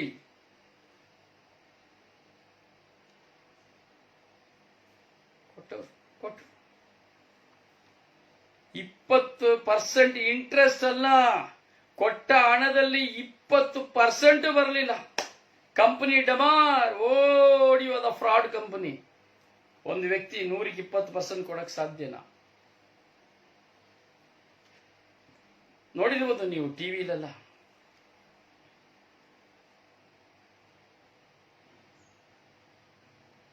ಕೇವಲ ನೀವು 10,000 ರೂಪಾಯಿ ಕೊಟ್ಟು ಸ್ಕೂಟರ್ನ ತೆಗೆದುಕೊಂಡು ಹೋಗಿ, ಕಾರನ್ನ ತೆಗೆದುಕೊಂಡು ಹೋಗಿ, ಮೊದಲನೇ ತಿಂಗಳಲ್ಲಿ ಎಲ್ರಿಗೂ ಕೊಟ್ಬಿಡ್ತಾನೆ. 2ನೇ ತಿಂಗಳಿಗೆ ಕೊಡ್ತೀನಿ ಅಂತ ಅನೌನ್ಸ್ ಮಾಡ್ತಾನೆ, ಮುಂದೂಡಲಾಗಿದೆ, 2-3 ತಿಂಗಳು ಎಲ್ಲ ತಂದು ದುಡ್ಡನ್ನ ಸುರಿತಾರೆ. ಅಯ್ಯೋ ಕೊಟ್ರು, ಅಯ್ಯೋ ಸಿಗ್ತದೆ ಸಿಗ್ತದೆ, 4ನೇ ತಿಂಗಳಿಗೆ ಅವನು ಪರಾರಿ. ಇದೆಲ್ಲ ಏನ್ ಕಾರಣ ಪ್ರಿಯರೇ? ನಾನು ಸುಮ್ಮನೆ ವಾಡಿಕೆಗಾಗಿ, ಸುಮ್ಮನೆ ಟೈಮ್ ಪಾಸ್ ಹೇಳ್ತಾ ಇಲ್ಲ. ಅವಿಧೇಯತೆಯಿಂದ, ದೇವರ ಮುಂದೆ ಅವಿಧೇಯತೆಯಿಂದ ಉಂಟಾಗುವಂತ ನಷ್ಟಗಳು. ದೇವರನ್ನು ಆಶ್ರಯಿಸಿಕೊಳ್ಳುವುದಕ್ಕೆ ಬದಲಾಗಿ ಸ್ವಂತ ಜ್ಞಾನವನ್ನ, ಮನುಷ್ಯನ ದುರಾಸೆಯ ವಸ್ತುವನ್ನ, ದುರಾಶೆಯ ಚಿಂತನೆಗಳು, ದುರಾಶೆಯ ಮೋಹಗಳ ಮೂಲಕವಾಗಿ ನಾನು ಇರುವುದೆಲ್ಲವನ್ನ ಕಳೆದುಕೊಳ್ಳುವಂಥದ್ದು. ಪ್ರೀಸಲೋ ಪ್ರೀಸಲೋ ಪ್ರೀಸಲೋ. ಅಯ್ಯೋ ಫೋನ್ ಬಂತು ಬ್ರದರ್, ನನಗೆ ಒಂದು ಪಾರ್ಸಲ್ ಬಾಕ್ಸ್ ಬಂದಿದೆ, ಅದರಲ್ಲಿ ಇಂತಿಂದ ಬಂಗಾರ ನೆಕ್ಲೆಸ್ ಇದೆಯಂತೆ, ಚೈನ್ ಇದೆಯಂತೆ. ನನ್ನ ಊರಿನಲ್ಲಿ, ನನ್ನ ಬಂಧು ಬಾಳುಗದಲ್ಲೇ ನಡೆಯಿತು. ಹಾಗೆಷ್ಟೋ ಜನ ಸ್ನೇಹಿತರು, ಇಸ್ರಾಯೇಲ್ನಲ್ಲಿರುವಂತವರು, ದುಬೈನಲ್ಲಿರುವಂತವರು, ಬ್ರದರಿಗೆ ಬಂದಿದೆ. ಒಬ್ಬ ಹೇಳ್ತಾನೆ, ನಾನು ಏರ್ ಫೋರ್ಸ್ ಪೈಲಟ್, ನಾನು ನಿನಗಾಗಿ ಫ್ರೆಂಡ್ಶಿಪ್ 2 ತಿಂಗಳು 3 ತಿಂಗಳು ಒಳ್ಳೆ ಡೀಪ್ ಫ್ರೆಂಡ್ಶಿಪ್. ಹೆಂಡತಿಗಿಂತ ಹೆಚ್ಚಾಗಿ ಪ್ರೀತಿಸ್ಬಿಡ್ತಾರೆ, ಗಂಡನಿಗಿಂತ ಹೆಚ್ಚಾಗಿ ಪ್ರೀತಿಸ್ಬಿಡ್ತಾರೆ. ಗಂಡನಿಗಿಂತ ಹೆಚ್ಚಾಗಿ ಪ್ರೀತಿಸಿ ಅವರು ಸಂಪಾದನೆ ಮಾಡಿದ 40-50 ಲಕ್ಷಗಳನ್ನ ಏರ್ಪೋರ್ಟ್ ಅಲ್ಲಿ ಬಂದ್ಬಿಟ್ಟಿದ್ದೀನಿ, ನನಗೆ ಬರಬೇಕು, ನಾನು ದುಡ್ಡು ತಂದ್ಬಿಟ್ಟಿದ್ದೀನಿ, ಏನ್ ಮಾಡೋದು? ಅದಕ್ಕೆ ಒಂದು ಬ್ರೋಕರ್ ಇರ್ತಾರೆ, ಅವ್ರು ಫೋನ್ ಮಾಡ್ತಾರೆ. ಹುಡುಗಿಗೆ ಹುಡುಗ ಫೋನ್ ಮಾಡ್ತಾರೆ, ಹುಡುಗನಿಗೆ ಹುಡುಗಿ ಫೋನ್ ಮಾಡ್ತಾರೆ. ಇದೆ, ಹೌದು, ಬಂದಿದ್ದಾರೆ, ಇಲ್ಲಿದ್ದಾರೆ, ಅವರು ಅಮೌಂಟ್ ತಂದಿದ್ದಾರೆ, ಇಷ್ಟು ಲಕ್ಷ ಅಮೌಂಟ್ ತಂದಿದ್ದಾರೆ, ಅದಕ್ಕೆ ಟ್ಯಾಕ್ಸ್ ಕೊಡಬೇಕು, ಅದರಿಂದ ಹಣನ ವಾಪಸ್ ಕಳಿಸ್ಲಿಕ್ಕೆ ಆಗೋದಿಲ್ಲ, ಅವ್ರನ್ನ ಕಳಿಸ್ಲಿಕ್ಕೆ ಆಗೋದಿಲ್ಲ, ನೀವು ಬಂದು ಟ್ಯಾಕ್ಸ್ ಅನ್ನ ಕೊಟ್ಬಿಟ್ರೆ ನಾವು ಅವ್ರನ್ನ ರಿಲೀಸ್ ಮಾಡಿಬಿಡ್ತೀವಿ, ಈ ಅಕೌಂಟ್ ನಂಬರ್ಗೆ ನಿಮ್ಮ ಟ್ಯಾಕ್ಸ್ ಅನ್ನ ಕಟ್ಬಿಡಿ.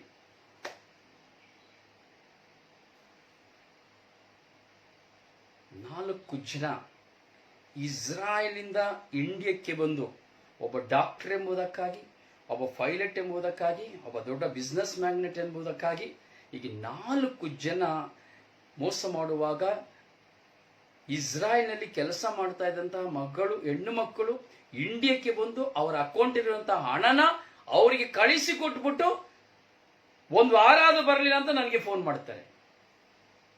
ನಾನೇನ್ ಮಾಡಕ್ಕಾಗ್ತದೆ? ಅವನು ಹೋದ, ಇಲ್ಲ ಬಾಕ್ಸ್ ಬಂದಿದೆ, ಬಾಕ್ಸ್ ಅಲ್ಲಿ ನಾನು ಇಷ್ಟು ಲಕ್ಷ ರೂಪಾಯಿ ನಾನು ಅಮೆರಿಕನ್ ಡಾಲರ್ ಹಾಕ್ಬಿಟ್ಟಿದ್ದೇನೆ, ಸೊ ಏನ್ ಮಾಡೋದು ಗೊತ್ತಾಗ್ತಾ ಇಲ್ಲ, ಕಸ್ಟಮೈಸ್ ಫೋನ್, ಇದೆ ಇಷ್ಟು ಲಕ್ಷ ಡಾಲರ್ ಇದೆ, ಅದಕ್ಕೆ ನೀವು ವೈಟ್ ಮನಿ ಮಾಡಿಕೊಡ್ಬೇಕು, ಅಂದ್ರೆ ಟ್ಯಾಕ್ಸ್ ಕಟ್ಟಬೇಕು, ಟ್ಯಾಕ್ಸ್ ಕಟ್ಬಿಟ್ಟು ನಿಮ್ಮ ಹಣನ ತೆಗೆದು ಇಷ್ಟು ಹಣ ಕಳಿಸಿ ಕೊಡಿ. ಹೋಗು, ಅಲ್ಲಿ ಸಾಲ ಮಾಡು, ಇಲ್ಲಿ ಸಾಲ ಮಾಡು, ಅಲ್ಲಿ ಸಾಲ ಮಾಡು, ಎಲ್ಲ ಸಾಲ ಮಾಡಿ ಕೊಟ್ರೆ ಕೊನೆಗೆ ಗೋವಿಂದ ಗೋವಿಂದ ಬೀಡಿ ಕಟ್ಟಬೇಕು. ಗಂಡನಿಗೂ ಗೊತ್ತಿಲ್ಲ, ಹೆಂಡತಿಗೂ ಗೊತ್ತಿಲ್ಲ. ಒಂದು ಕುಟುಂಬದಲ್ಲಿ ಅಮ್ಮ ಅಪ್ಪ ಮಕ್ಕಳು ಎಲ್ಲ ಸೇರಿ, ಅಯ್ಯೋ ಬರ್ತಾ ಇದೆ, ಒಂದು ನೆಕ್ಲೆಸ್ ಅಂತೆ, ಇಬ್ರು ಹೆಣ್ಮಕ್ಳು, ಇಬ್ರು ಹೆಣ್ಮಕ್ಳು, ಒಂದು ಹೆಂಡತಿ, 3 ನೆಕ್ಲೆಸ್ ಕಳಿಸಿದೀನಿ, 3 ಉಂಗುರ ಕಳಿಸಿದೀನಿ, 3 ಚೈನ್ ಕಳಿಸಿದೀನಿ, 3 ವಾಚ್, ಬಂಗಾರದ ವಾಚ್ ಕಳಿಸಿದೀನಿ, ನಿಮ್ಮ ಮೇಲೆ ನಮಗೆ ತುಂಬಾ ಪ್ರೀತಿಯಾಗಿದೆ, ನಿಮ್ಮ ಫ್ಯಾಮಿಲಿ ಎಷ್ಟು, ಎಲ್ಲರ ಹತ್ರ ಕಮ್ಯುನಿಕೇಶನ್ ಮಾಡ್ತಾರೆ. ವಾಟ್ ಎ ವಂಡರ್ಫುಲ್ ಫ್ಯಾಮಿಲಿ ನೀವು, ನನಗೆ ನಿಮ್ಮ ಮೇಲೆ ತುಂಬಾ ಕರುಣೆ ಬಂದಿದೆ, ನಿಮ್ಮ ಬಿಸ್ನೆಸ್ಗೆ ನಾನು ಇಷ್ಟು ಲಕ್ಷ ಹಣ ಕೊಡ್ತಾ ಇದ್ದೇನೆ. ಫೇಸ್ಬುಕ್ ಅಲ್ಲಿ ಬರುವಂತಹ ಡ್ರಾಮಾಗಳಿದಲ್ಲ. ಎಚ್ಚರಿಕೆ, ಎಚ್ಚರಿಕೆಯಿಂದಿರಿ ಪ್ರಿಯರೇ. ಯಾವುದಕ್ಕಾಗಿ ಅಂದರೆ ದೇವರ ವಾಕ್ಯ ಹೇಳ್ತಾ ಇದೆ, ನೀವು ಮಾಡುವ ಎಲ್ಲಾ ಕೆಲಸ ಸಫಲವಾಗುವುದಿಲ್ಲ, ಹಾಗೂ ನಿಮ್ಮ ಸೊತ್ತು ಸೋರೆಗೊಳ್ಳಲ್ಪಡುತ್ತದೆ. ಕೇಳಬಹುದು, ಬ್ರದರ್ ನಾನು ಎಲ್ಲಿ ತಪ್ಪು ಮಾಡಿದ್ದೇನೆ? Yes, you find out your family, find out your life. ನಾನು ಅವಿಧೇಯತೆಯಿಂದ ಜೀವಿಸಿದಂತ ಜೀವನವನ್ನು ನಾನು ಯೋಚಿಸಬೇಕು. ನನ್ನ ಅವಿಧೇಯತೆಯ ಜೀವನ ಎಲ್ಲಿ? ದೇವರ ಮುಂದೆ ನಾನು ಹೇಗೆ ಅವಿಧೇಯನಾಗಿದ್ದೆ? ನನ್ನ ಜೀವನದಲ್ಲಿ ಯಾವ ವಿಧದಲ್ಲಿ ನನ್ನ ಅವಿಧೇಯತೆಯ ಜೀವನವನ್ನು ಮಾಡಿದೆ?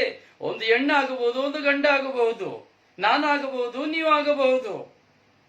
ಸಂತೋಷವಾಗಿರುವಂತ ನನ್ನ ಜೀವನದಲ್ಲಿ, ಸಮಾಧಾನವಾಗಿರುವಂತ ನನ್ನ ಜೀವನದಲ್ಲಿ ಹತಾಶಯದಲ್ಲಿ ಹಠಾಟನೆ ಸಡನ್ಲಿ ನೀನು 1 ವಾರದಲ್ಲಿ ದೊಡ್ಡ ಸಾಲಗಾರನಾಗಿ ಇರುವುದೆಲ್ಲವನ್ನ ಕಳೆದುಕೊಂಡು ಬಿಡುತ್ತೀಯ, ಸಮಾಧಾನವನ್ನ ಸಂತೋಷವನ್ನ ಕಳೆದುಕೊಂಡು ಬಿಡುತ್ತೀಯ. ಅಂದ್ರೆ ದೇವರ ವಾಕ್ಯ ಹೇಳ್ತಾ ಇದೆ, ದೇವರ ಸತ್ಸಂಬಂಧದಲ್ಲಿ ನಾನು ದೂರ ಆಗುವಾಗ, ದೇವರ ಒಡಂಬಡಿಕೆಯಿಂದ ದೂರವಾಗುವಾಗ, ದೇವರಿಗೆ ಅವಿಧೇಯನಾಗುವಾಗ ನಾನು ಸೋರೆಗೊಳ್ಳಲ್ಪಡುತ್ತೇನೆ.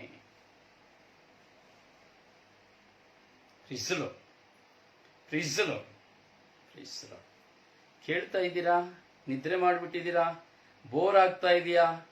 ಅಯ್ಯೋ ಏನಪ್ಪ ಇವ್ರು ಏನೇನು ಹೇಳ್ತಾ ಇದಾರಲ್ಲ, ಏನೂ ಹೇಳ್ತಾರೆ, ದೇವರ ವಾಕ್ಯ ಹೇಳ್ತಾ ಇದೆ, ನಾನು ನಿಮಗೆ ವಿವರಿಸ್ತಾ ಇದ್ದೇನೆ. ಅನುಭವದಲ್ಲಿ ನಾನು ನಿಮಗೆ ವಿವರಣೆಯನ್ನು ಕೊಡ್ತಾ ಇದ್ದೇನೆ. ದೇವರ ವಾಕ್ಯಕ್ಕೆ ಸಂಬಂಧವಾಗಿ ಈಗೀಗೆ ನಮ್ಮ ಜೀವನದಲ್ಲಿ ಅಂದ್ರೆ ಹೇಗೆ ಸೋರೆಗೊಳ್ಳಲ್ಪಡುತ್ತದೆ, ಸೋರೆಗೊಳ್ಳಲ್ಪಡುವಂತ ಕಾರ್ಯಗಳು ಹೇಗೆ, ಯಾವ ವಿಧದಲ್ಲಿ ನಾವು ಸೋರೆಗೊಳ್ಳಲ್ಪಡುತ್ತೇವೆ, ಸೈತಾನನ ಆ ಬೇಟೆಗಾರನ ಬಲೆಗೆ ಸಿಕ್ಕಿ ಯಾವ ವಿಧದಲ್ಲಿ ನಾವು ಇರುವುದನ್ನು ನಾಶಪಡಿಸಿಕೊಳ್ಳುತ್ತೇವೆ.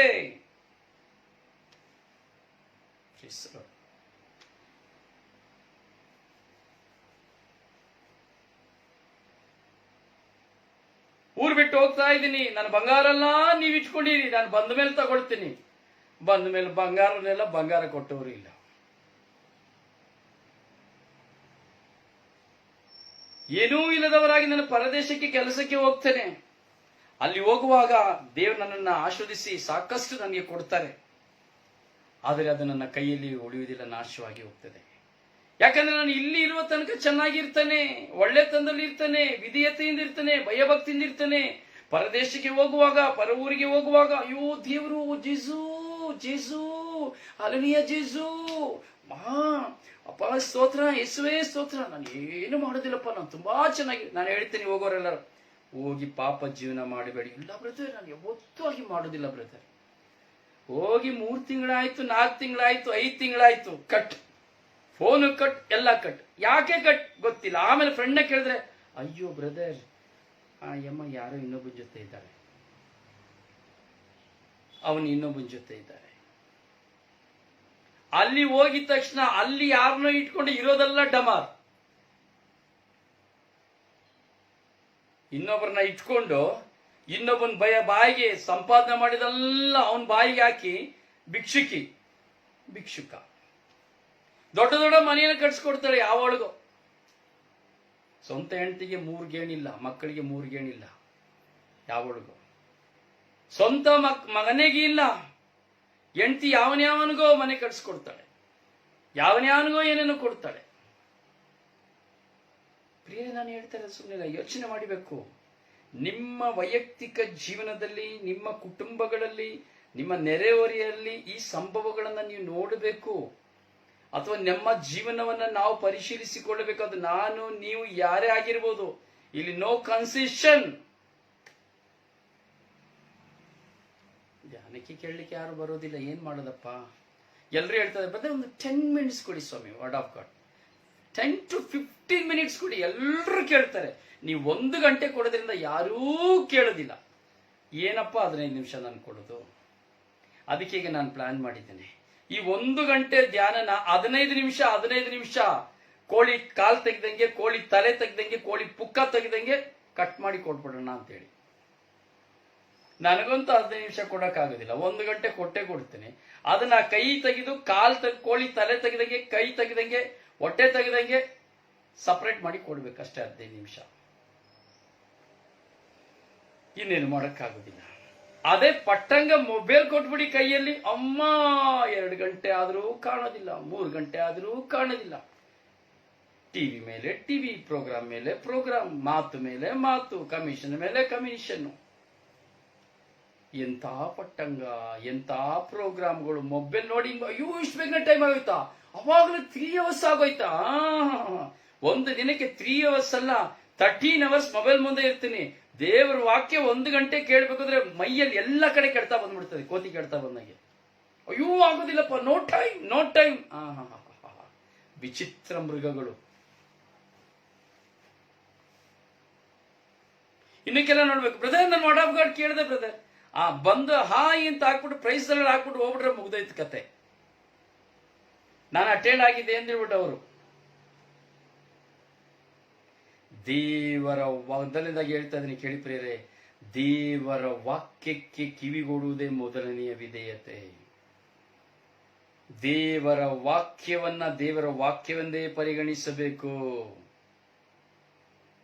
ಕೆಲವರಿಗೆ ನನ್ನ ಮೇಲೆ ಬೇಸರ, ಹೇಳ್ತಾರೆ, ಅಯ್ಯೋ ನಾನು ಕೇಳೋದಿಲ್ಲಪ್ಪ ಅವ್ರದಕ್ಕೆ ನಾನು ಯಾಕೆ ಕೇಳಬೇಕು? ತೊಂದರೆ ಇಲ್ಲ, ನೋ ಪ್ರಾಬ್ಲಮ್. ಅಯ್ಯೋ ಆ ಫಾದರ್, ನಾ ಫಾದರ್ ಕೇಳಿದಿಲ್ಲಪ್ಪ, ನಾನು ಯಾವ್ದೋ ಒಡಾಬ್ಗಾಡ್ ಕೇಳಿದ, ನನಗೆ ಬೇಕಾಗಿ ಕೇಳ್ತೀನಿ, ನೋ ಪ್ರಾಬ್ಲಮ್, ತೊಂದರೆ ಇಲ್ಲ. ಅದಕ್ಕೆ ವಿಧೇಯತೆ ಇರೋದನ್ನ ಕೇಳೋದಿಲ್ಲ ಯಾರು. ಇಲ್ಲಿ ನೋಡಿ, ಇಲ್ಲಿ ಬಂದ್ರೆ ಸ್ವರ್ಗೀಯ ಯಾತ್ರೆ ಧ್ಯಾನಕ್ಕೆ ಬಂದ್ರೆ ಮಸಾಲನೆ, ಯಾವುದು ಜೇನುತುಪ್ಪ ಹಾಕಿ ಕೊಡೋದಿಲ್ಲ, ಎಲ್ಲ ಮಸಾಲನೆ, ಚುರ್ಮುರಿ, ಹುಳಿ, ಖಾರ, ಉಪ್ಪು ಎಲ್ಲ ಇರ್ತದೆ ಜೊತೆಲಿ.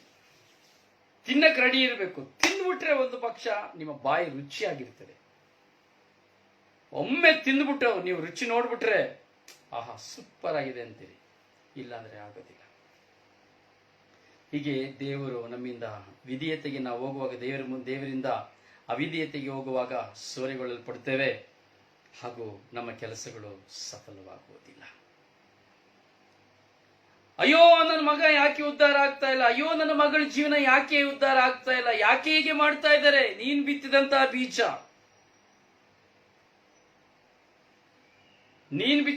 ಬೀಜ, ಯೋಚನೆ ಮಾಡು.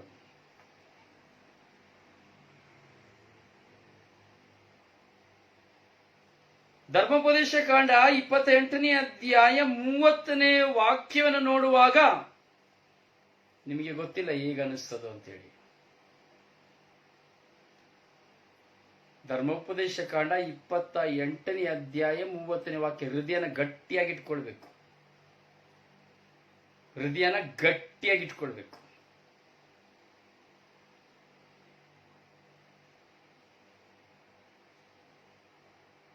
ನೀವು ಮದುವೆ ಮಾಡಿಕೊಂಡ ಮಹಿಳೆಯರನ್ನು ಮತ್ತೊಬ್ಬನು ಮಾನಭಂಗ ಮಾಡಿಸುವನು. ಭಯ ಆಗ್ತದೆ, ಭಯ ಆಗ್ತದೆ ವಾಕ್ಯ.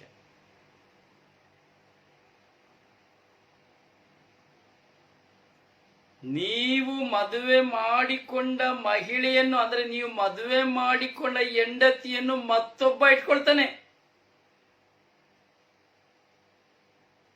ನೀನು ಮದುವೆ ಮಾಡಿಕೊಂಡ ನಿನ್ನ ಗಂಡನನ್ನ ಮತ್ತೊಬ್ಬಳು ಇಟ್ಕೊಳ್ತಾಳೆ. ಮತ್ತೊಬ್ಬಳು ಅಂದ್ರೆ ಮಾನಭಂಗ, ಅಂದ್ರೆ ಅಂದ್ರೆ ದೇಹದ ಸುಖವನ್ನ, ನೀನು ಮದುವೆ ಮಾಡಿಕೊಂಡಂತ ಹೆಂಡತಿಯ ದೇಹವನ್ನ ಮತ್ತೊಬ್ಬನು ಸುಖಪಡಿಸ್ತಾನೆ. ನೀನು ಮದುವೆ ಮಾಡಿಕೊಂಡ ಗಂಡನನ್ನ ಮತ್ತೊಬ್ಬಳು ಸುಖಪಡಿಸ್ತಾಳೆ.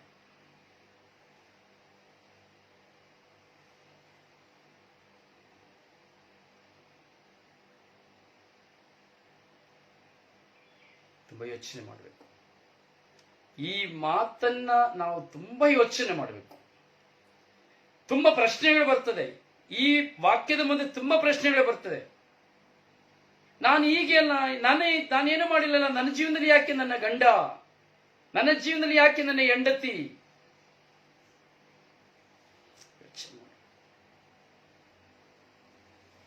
ಯೋಚನೆ ಮಾಡಬೇಕು.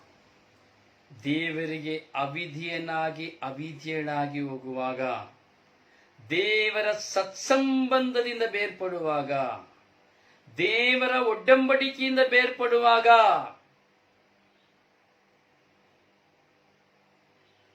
ನೀನು ಮದುವೆ ಮಾಡಿಕೊಂಡ ಮಹಿಳೆ, ನೀನು ಮದುವೆ ಮಾಡಿಕೊಂಡ ಗಂಡ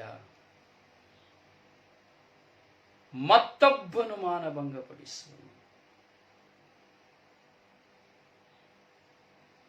ನೀನು ಕಟ್ಟಿದ ಮನೆಯಲ್ಲಿ ಮತ್ತೊಬ್ಬನು ವಾಸ ಮಾಡುವನು.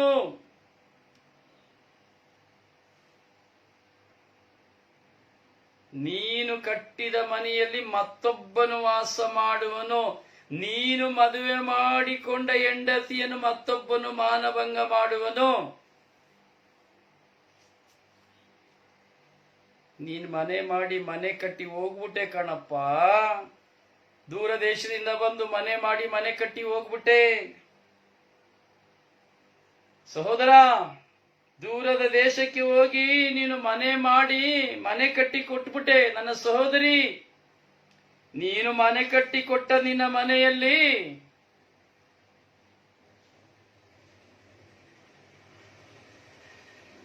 ಹಳ್ಳಿ ಭಾಷೆ ಹೇಳ್ತದೆ, ಗಂಡವಾಸ. ಹಳ್ಳಿ ಭಾಷೆಯಲ್ಲಿ ಹೇಳುವುದಾದರೆ, ಗಂಡ ನಿನ್ನ ಮನೆಯಲ್ಲಿ ವಾಸ ಮಾಡುವುದಕ್ಕೆ ಬದಲಾಗಿ ಮಿಂಡ ವಾಸ ಮಾಡುತ್ತಾನೆ ಎಂಬುದಾಗಿ. ಗಂಡನಲ್ಲದವನು ಹೆಂಡತಿ ಅಲ್ಲದವಳು. ಹೆಂಡತಿ ಕಷ್ಟಪಟ್ಟು ಮನೆ ಕಟ್ಟಿಸಿದ್ಲು, ಗಂಡ ಊರಲ್ಲಿದ್ದಾನೆ, ಆ ಮನೆಯಲ್ಲಿ ವಾಸ ಮಾಡುವುದು ಹೆಂಡತಿ ಅಲ್ಲದವಳು. ಗಂಡ ಕಷ್ಟಪಟ್ಟು ಮನೆ ಕಟ್ಟಿಕೊಟ್ಟ, ಅಲ್ಲಿ ವಾಸ ಮಾಡುವುದು ಗಂಡನಲ್ಲದವನು. ಹಾಗೆಯೇ ಕಷ್ಟಪಟ್ಟು ದುಡಿದು ಕಟ್ಟಿದೆ, ಅಥವಾ ಕಷ್ಟಪಟ್ಟು ಸಾಲ, ಕೊನೆಗೆ ಕಷ್ಟಪಟ್ಟು ಅದರ ಜೊತೆಗೆ ಸಾಲ ಮಾಡಿ ಕಟ್ಟಿ ಮನೆಯನ್ನು ಕಟ್ಟಿದೆ. ಕೊನೆಗೆ ಸಾಲವನ್ನ ಕಟ್ಟಲಾಗದೆ ಮನೆಯನ್ನೇ ಬೇರೆಯವರಿಗೆ ಕೊಟ್ಟುಬಿಟ್ಟೆ.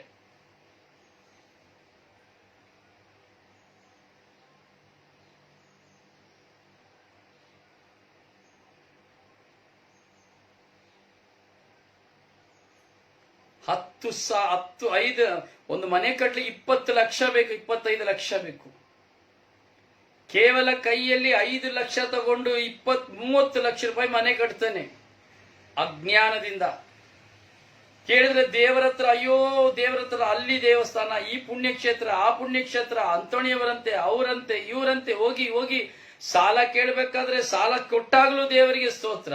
ಕೊನೆಗೆ ಸಾಲ ತಗೊಂಡು ಕೊನೆಗೆ ಸಾಲ ತೀರಿಸ್ತಾ ಇರುವಾಗಲೂ ದೇವರ ಮುಂದೆ ಸ್ತೋತ್ರ. ಕೊನೆಗೆ ಇರುವ ಮನೆ ಪರರಿಗೆ. ಕೊಟ್ಟದ್ದು ತನಗೆ ಬಚ್ಚಿಟ್ಟದ್ದು ಪರರಿಗೆ.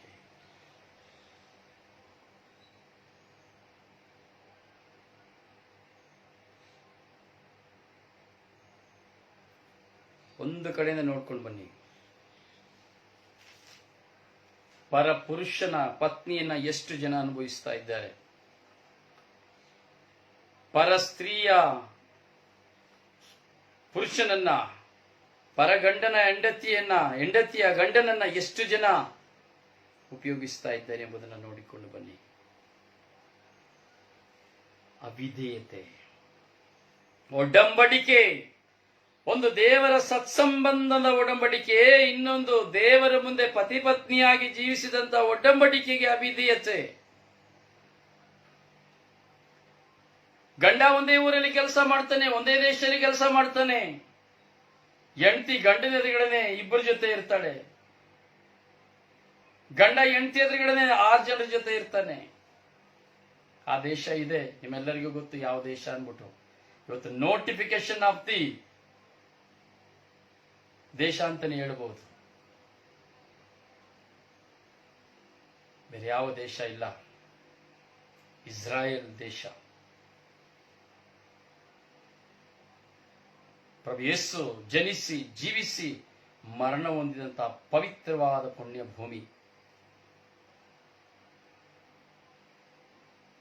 80% 80%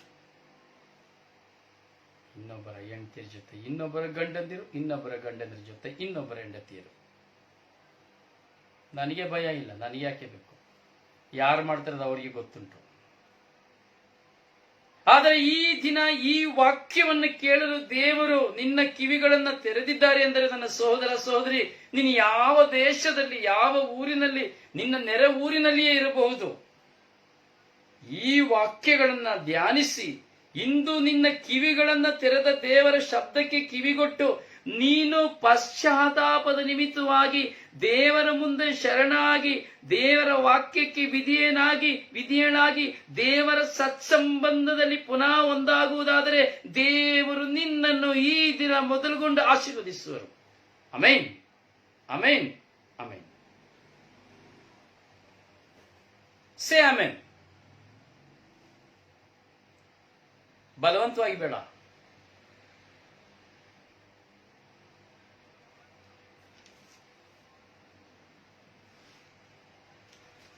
ಬಲವಂತವಾಗಿ ಬೇಡ.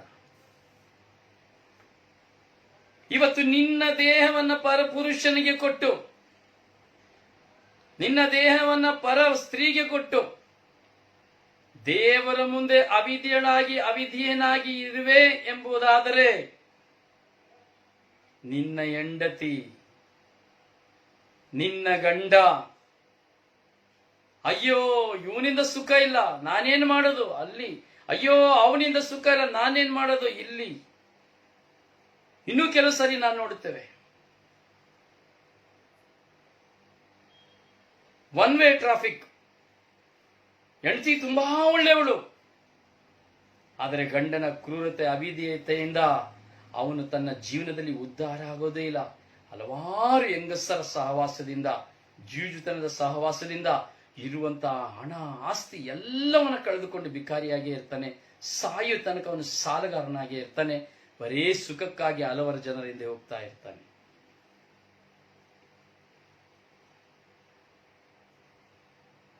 ಬೋತಾಸ್ ಅದೇ ಒಳ್ಳೆಯ ಗಂಡ ಇದೆ, ಕೆಟ್ಟ ಗಂಡ ಇರುವಾಗ ಒಳ್ಳೆಯ ಗಂಡನಿರುವಾಗ ಹೆಂಡತಿ ಕೆಟ್ಟ ರೂಪಕ್ಕೆ ಬರ್ತಾಳೆ. ಒಮ್ಮೆ ಒಂದು ಹೆಂಡತಿಯಲ್ಲಿ ಕೆಟ್ಟತನ ಪ್ರವೇಶಿಸಿದ ತಕ್ಷಣ ದೇವರ ಸತ್ಸಂಬಂಧದಿಂದ, ದೇವರ ಒಡಂಬಡಿಕೆಯಿಂದ ಯಾವಾಗ ಒಂದು ಹೆಂಡತಿಯಾದವಳು ಅವಿಧೇಯತೆಯನ್ನು ತನ್ನ ಕುಟುಂಬದ ನಿಮಿತ್ತವಾಗಿ ತೋರಿಸ್ತಾಳೋ, ದೇವರ ಮುಂದೆ ಅವಿಧೇಯತೆಯಾಗಿ ಒಂದು ಹೆಂಡತಿ ಯಾವಾಗ ತನ್ನ ಕುಟುಂಬದಲ್ಲಿ ನಿಲ್ಲುತ್ತಾಳೋ, ಒನ್ ವೇ ಟ್ರ್ಯಾಕ್ ಅಲ್ಲಿ ಎರಡು ಟ್ರ್ಯಾಕ್ ಇದ್ರನ್ನೇ, 2 ಹಳಿಗಳಿದ್ರೆ ಟ್ರೈನ್ ಹೋಗ್ಲಿಕ್ಕೆ, ಒಂದು ಹಳಿ ಟ್ರೈನ್ ಹೋಗುದಿಲ್ಲ. ಯಾವಾಗ ಅವಿಧೇಯತೆಯಲ್ಲಿ ಹೆಂಡತಿ ಅವಳು ಇರುವಂತ ಎಲ್ಲ ಸಂತೋಷವನ್ನು ಕಳ್ಕೊಂಡು ಬಿಡ್ತಾಳೆ, ಎಲ್ಲವನ್ನ ಕಳ್ಕೊಂಡು ಬಿಡ್ತಾಳೆ. ಅವಳ ಹಳೆಯ ಜೀವನವೇ ಅವಳ ಮನಸ್ಸಿಗೆ ಬಂದ್ಬಿಡ್ತದೆ. ಹಳೆಯ ಜೀವನದಲ್ಲಿ ಅವಳು ತಾನು ಪ್ರೀತಿಸಿದ ಯಾವುದೇ ಪುರುಷನನ್ನೇ ಸ್ಮರಿಸಲು ಪ್ರಾರಂಭಿಸಿಬಿಡುತ್ತಾಳೆ. ದೇವರು ಕೊಟ್ಟಂತ ಗಂಡನನ್ನ ಬಿಟ್ಟು ಅಯ್ಯೋ ಅವನನ್ನ ಮದುವೆ ಮಾಡಿದ್ರೆ ಚೆನ್ನಾಗಿರ್ತಾ ಇತ್ತು, ಅವನನ್ನ ಚೆನ್ನಾಗಿ ನೋಡ್ಕೊಳ್ತಾ ಇದ್ದ, ಅಯ್ಯೋ ಅವನ ಹಾಗೆ ನಾನು ಹೀಗೆ ಇರ್ತಾ ಇರ್ಲಿಲ್ಲ. ತನ್ನ ಶಾಪವನ್ನ ತಾನೇ ಒತ್ತುಕೊಂಡು ಬಿಡುತ್ತಾಳೆ. ತಾನು ಜಯಿಸುವುದಕ್ಕಾಗಿ ತನ್ನ ಜೀವನವನ್ನ ಅವಳು ಸ್ಮಶಾನ ಭೂಮಿಯನ್ನಾಗಿ ಮಾಡಿಬಿಡ್ತಾಳೆ. ತನ್ನ ಕುಟುಂಬವನ್ನ ಅವಿಧೇಯತೆಯ ನಿಮಿತ್ತವಾಗಿ ತನ್ನ ಕುಟುಂಬದಲ್ಲಿ ವಿಶ್ವಾಸವನ್ನು ನಾಶ ಮಾಡಿಬಿಡ್ತಾಳೆ. ತನ್ನ ಕುಟುಂಬದಲ್ಲಿ ಆಧ್ಯಾತ್ಮಿಕತೆಯನ್ನು ನಾಶ ಮಾಡಿಬಿಡ್ತಾಳೆ. ತನ್ನ ಕುಟುಂಬದಲ್ಲಿ ಪ್ರಾರ್ಥನೆಯನ್ನು ನಾಶ ಮಾಡಿಬಿಡ್ತಾಳೆ.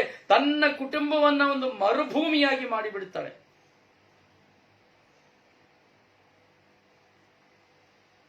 ಕೆಲಸ ನೋಡಿ, ಅಂತವರು ಮಕ್ಕಳನ್ನು ಎತ್ತ ಮಕ್ಕಳು ತಪ್ಪು ದಾರಿಗೆ ಹೋಗ್ಬಿಡ್ತಾರೆ.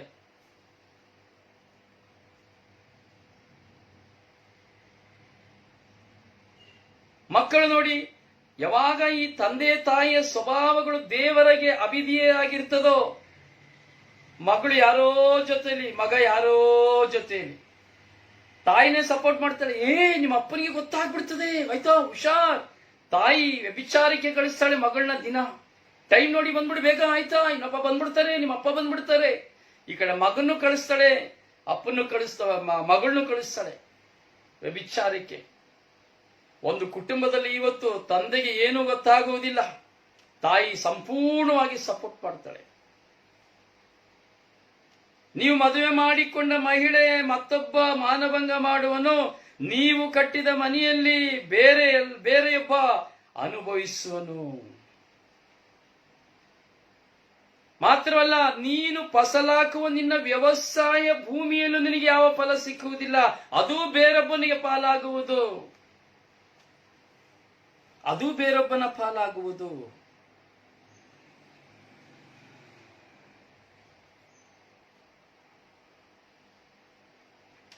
ದಯವಿಟ್ಟು ತಿಳಿಸಿ, ಹೇಳುವಂತಹ ಮಾತುಗಳು ಏನಾದರೂ ಯಾವುದಾದ್ರೂ ಅವಾಚ್ಯ ಶಬ್ದಗಳಾದರೆ ದಯವಿಟ್ಟು ಕ್ಷಮಿಸಿ. ಯಾವುದೂ ಇಲ್ಲ, ಹಾಗಿದ್ದರೆ ದಯವಿಟ್ಟು ತಿಳಿಸಿ. ಅಥವಾ ನಾನು ಹೇಳುತ್ತಿರುವಂತಹ ಈ ಮಾತುಗಳು ಸತ್ಯಕ್ಕೆ ದೂರವಾದವುಗಳೆಂಬುದಾದರೆ ನೀವು ಹೇಳಬೇಕು.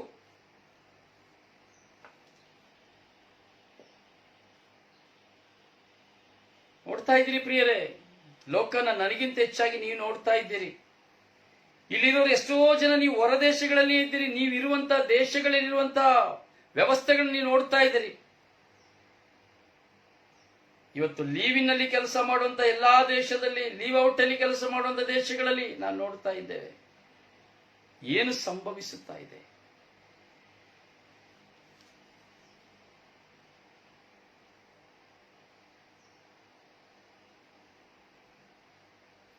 ಸತ್ಯವನ್ನು ಹೇಳುವಾಗ ಕೇಳಲು ಯಾರಿಗೂ ಆಗುವುದಿಲ್ಲ. ಅದಕ್ಕೆ ಹೇಳ್ತಾರೆ ಬ್ರದರ್ ರೊಜಾರಿಯನ್ನ, ಆ ಮನುಷ್ಯ ಮಾತಾಡೋ ಮಾತಿದ್ದಿಲ್ಲ, ಕೇಳಲಿಕ್ಕೆ ಆಗ್ತದ?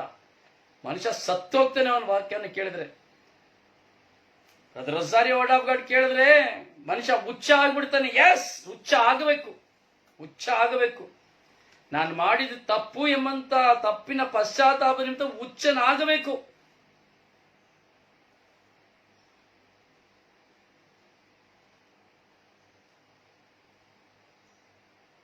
ಹುಚ್ಚ ಆಗಬೇಕು.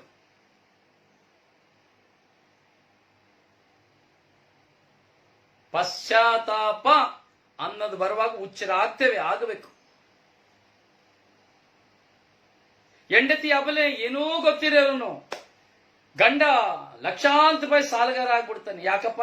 ಹೆಂಡತಿಗೆ ತಂದಾಕೋದಿಲ್ಲ, ಮಕ್ಕಳಿಗೆ ತಂದಾಕೋದಿಲ್ಲ, ಮಕ್ಕಳಿಗೆ ಫೀಸ್ ಕೊಡೋದಿಲ್ಲ, ಊಟಕ್ಕೆ ಕೊಡೋದಿಲ್ಲ, ಒಂದು ಮನೆ ಕಟ್ಟಿರೋದಿಲ್ಲ, ಏನು ಮಾಡೋದಿಲ್ಲ. ಗಂಡ ಲಕ್ಷಾಂತರ ಸಾಲಗಾರ ಆಗ್ಬಿಡ್ತಾನೆ. ಹೇಗೆ ಮುಗ್ಧತೆಯಾಗಿ ಮಕ್ಕಳನ್ನ ಇಟ್ಕೊಂಡಿರುವಂತಹ ಹೆಣ್ಣು ಮಕ್ಕಳು ಗಂಡ ಕೊಡುವಂತ ತುತ್ತಿಗಾಗಿ ನಾಯಿಯಾಗಿ ಕಾದು ಕುಳಿತುಕೊಂಡಿರುವಂತಹ ಎಷ್ಟೋ ಜನ ಪತಿರುವತ ಹೆಂಡತಿಯರು ಇದ್ದಾರೆ. ಇವತ್ತಿಗೂ ಹಗಲು ರಾತ್ರಿ ಕಣ್ಣೀರಿಂದ ತನ್ನ ಗಂಡನ ಸಮಸ್ಯೆ ನಿಮಿತ್ತವಾಗಿ ತನ್ನ ಗಂಡು ಹೆಣ್ಣು ಮಕ್ಕಳನ್ನ ಇಟ್ಟುಕೊಂಡು ಒಂದು ಗೂಡಿನಲ್ಲಿ ಕುಳಿತುಕೊಂಡು ಜೇಸು ಜೇಸು ಯೇಸುವೆ ಯೇಸುವೆ ಎಂಬುದಾಗಿ ಕಣ್ಣೀರಿನಿಂದ ಇದ್ದಾರೆ. ನನ್ನ ಕಣ್ಣು ಮುಂದೆ ಇದ್ದಾರೆ ಅಂತವ್ರು ಎಷ್ಟು ಜನ. ಏನು ಕಾರಣ?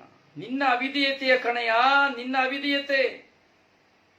ಕ್ರೂರನಾಗಿರುವವನ ಅವಿಧೇಯತೆ ದೇವರ ಮುಂದೆ ತೋರಿಸುವ ಅವಿಧೇಯತೆ ಮಾತ್ರ ಇಲ್ಲ, ತನ್ನ ಹೆಂಡತಿ ಮಕ್ಕಳ ಮುಂದೆ ತೋರಿಸುವಂತ ಅವಿಧೇಯತೆ ನಿನ್ನನ್ನು ದಾರಿದ್ರ್ಯನಾಗಿ ಸ್ಮಶಾನವಾಗಿ ಮಣ್ಣಲ್ಲಿ ಮಣ್ಣಾಗಿಸಿ ಬಿಡುತ್ತದೆ.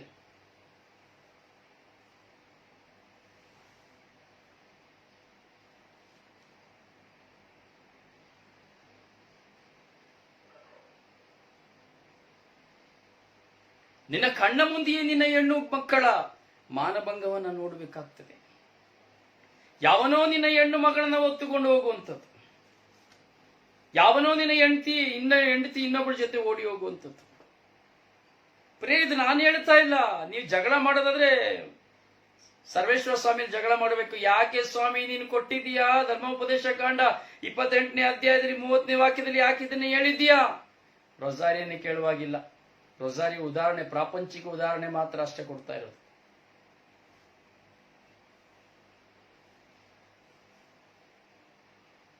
ಬರೋ ದಿನದಲ್ಲಿ ಮಲಯಾಳಂನಲ್ಲಿ ಸೆಷನ್ ಶುರು ಮಾಡಬೇಕು ಅಂತ ನನ್ನ ಮನಸ್ಸಿನಲ್ಲಿ ಪ್ರೇರಣೆ ಆಗಿದೆ.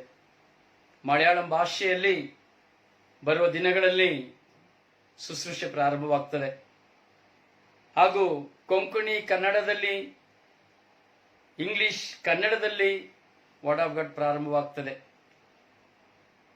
ಗೊತ್ತಿಲ್ಲ, ದೈವಿಚ್ಛೆ ಇದ್ರೆ ತಡಿಲಿಕ್ಕೆ ಆಗೋದಿಲ್ಲ. ಸೊ ಯಾರಿಗಾದ್ರೂ ಬ್ರದರ್ ನಾನು ಕೊಂಕಣಿ ಟ್ರಾನ್ಸ್ಲೇಟ್ ಮಾಡ್ತೇನೆ, ಬ್ರದರ್ ನಾನು ಇಂಗ್ಲಿಷ್ ಟ್ರಾನ್ಸ್ಲೇಟ್ ಮಾಡ್ತೇನೆ ಎಂಬುದಾದ್ರೆ, so welcome to you all. ಭಯ ಆದ್ರೂ ಬರೋದಿಲ್ಲ, ಯಾರು ಎಷ್ಟು ಕರೆದ್ರೂ ಬರೋದಿಲ್ಲ. ಒಂದು ಜಪ್ಸರ ಮಾಡಕ್ಕೆ ಬನ್ನಿ ಅಂತ ಕರೀತಾ ಇದೀನಿ, ಬರ್ತಾ ಇಲ್ಲ. ಡಿವೈನ್ ಮರ್ಸಿಗೆ ಕರೀತಾ ಇದೀನಿ, ಬರ್ತಾ ಇಲ್ಲ. ಅದೇ ಯಾರಾದ್ರೂ ಒಂದು ಒಳ್ಳೆ ಪಾರ್ಟಿ ಇದೆ ರಾತ್ರಿಗೆ ಬರ್ತೀಯ ಅಂದ್ರೆ ಸಾಕು, ರಪಕ್ನೆ ಮುಂಚೆ ನನ್ ಯಾಕೆ ಕೇಳಿಲ್ಲ ಅಂತ ಜಗಳ ಮಾಡ್ತಾರೆ.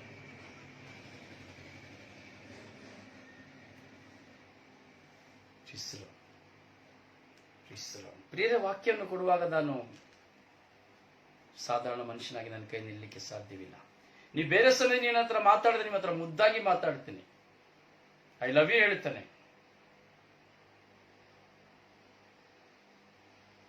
ಐ ಮಿಸ್ ಯು ಹೇಳ್ತಾನೆ. ಆದರೆ ದೇವರ ವಾಕ್ಯದ ಮುಂದೆ no compromise. The rosary is not no compromise. ನೇರಡಿ ಏಕ್ ಬಾತ್ ದೋ ತುಕಡ. ವಾಕ್ಯ ಏನು ಅದೇ. ಇಲ್ಲಿ ಗುರು, ಪಾಸ್ಟರ್, ವಿಶ್ವಾಸಿ, ಸಭಾಪಾಲಕ, ಹೆಂಡತಿ, ಮಕ್ಕಳು, ಗಂಡ, ಅಣ್ಣ, ತಮ್ಮ, ಅಕ್ಕ, ತಂಗಿ, ಬಂಧು, ಕ್ಲೋಸ್ ಫ್ರೆಂಡು ಯಾರಿಲ್ಲ, ಎಲ್ಲ ಚಟ್ನಿನೇ, ತೆಂಗಿನಕಾಯಿ ಚಟ್ನಿನೇ ಮಿಕ್ಸಿಲಿ ಹಾಕಿ. ನನಗೂ ಅಷ್ಟೇ ಗ್ರೈಂಡ್ರೇನೆ, ನಾನು ಗ್ರೈಂಡ್ರೇನೆ.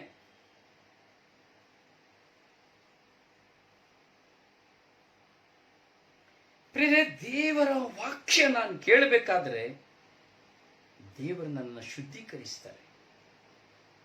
ನಾವು ದೇವರ ವಾಕ್ಯವನ್ನು ಕೇಳ್ತಿದ್ರೆ ನೋಡಿ, ನಿಜವಾಗಿ ಹೇಳ್ತೇನೆ, ಈ ವಾಕ್ಯಗಳನ್ನು ನೀವು ಮನಸ್ಸಿನಿಂದ ಕೇಳೋದಾದ್ರೆ ಈಗಾಗಲೇ ನಿಮ್ಮ ಮನಸ್ಸಿನಲ್ಲಿ ಹಲವಾರು ಹೋರಾಟಗಳು ಬಂದಿರ್ತದೆ. ನಿಮ್ಮನ್ನ ನಾನು ಶೇರ್ ಮಾಡಿ ಅಂತ ಹೇಳ್ತೇನೆ, ಎಲ್ಲ ಗ್ರೂಪ್ಗಳಿಗೂ ಶೇರ್ ಮಾಡಿ. ಕಾರಣ ಏನು ಗೊತ್ತಾ? ನಿಮಗೆ ಗೊತ್ತಿರೋರು ಎಷ್ಟೋ ಸಾವಿರ ಜನ, ಅವರಿಗೆ ಗೊತ್ತಿರೋರು ಎಷ್ಟೋ ಸಾವಿರ ಜನ, ಅವರಿಗೆ ಗೊತ್ತಿರೋ ಎಷ್ಟೋ ಸಾವಿರ ಜನ ಇರ್ತಾರೆ. ಸೊ ನೀವು ಹೇಳಿ ಶೇರ್ ಮಾಡಬೇಕಾದ್ರೆ ನಿಮ್ಮ ಮುಖಾಂತರವಾಗಿ ಸತ್ಯ ಸಾರಲ್ಪಡ್ತದೆ. 100 ಜನಕ್ಕೆ ನೀವು ಕಳಿಸಿದ್ರು, ಒಂದು ವ್ಯಕ್ತಿ ಕೇಳಿದ್ರು ಸಹ ಒಂದು ವ್ಯಕ್ತಿ ಪರಿವರ್ತನೆ ಹೊಂದುತ್ತಾನೆ ಅಂದ್ರೆ ಆ ಎಲ್ಲ ಗಿಫ್ಟ್ ನಿಮಗೇನೆ, ಆ ಎಲ್ಲ ಆಶೀರ್ವಾದ ನಿಮಗೇನೆ. ಅದು ನನಗಲ್ಲ, ನಿಮಗೆ. ಯಾಕೆ ನೀವು ಕಳಿಸೋದದು ನಿಮ್ಮ ಮುಖಾಂತರವಾಗಿ ಅವ್ರು ಪರಿವರ್ತನೆ ಹೊಂದದು, ನನ್ನ ಮುಖಾಂತರವಾಗಿ ಅಲ್ಲ. ವಾಕ್ಯದ ಮುಖಾಂತರ. ವಾಕ್ಯನು ನನ್ನದಲ್ಲ, ವಾಕ್ಯ ದೇವರದು. ನಾನು ನೀವು ಸಾರೋದಲ್ಲ ದೇವರ ವಾಕ್ಯ.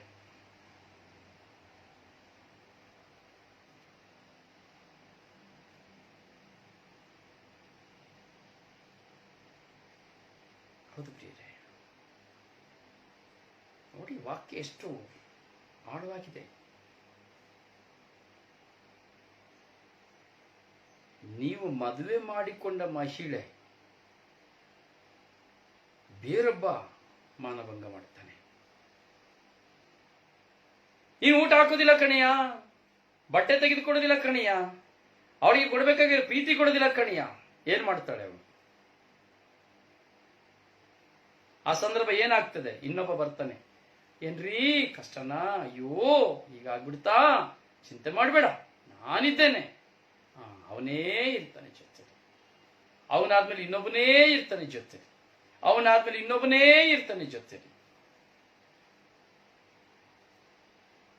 ಯಾರ ಕಾರಣ? ಏನ್ರಿ ಯಾಕ್ರಿ ನೀವೆಲ್ದೆ ಏನೂ ಇಲ್ಲ ರೀ. ಏನೂ ಇಲ್ಲ ರೀ, ನೀವಲ್ದೆ ಇನ್ನೊಬ್ರು ಇದ್ದಾರೆ ಕಣ್ರಿ, ಇರ್ತಾರೆ ಕಣ್ರಿ.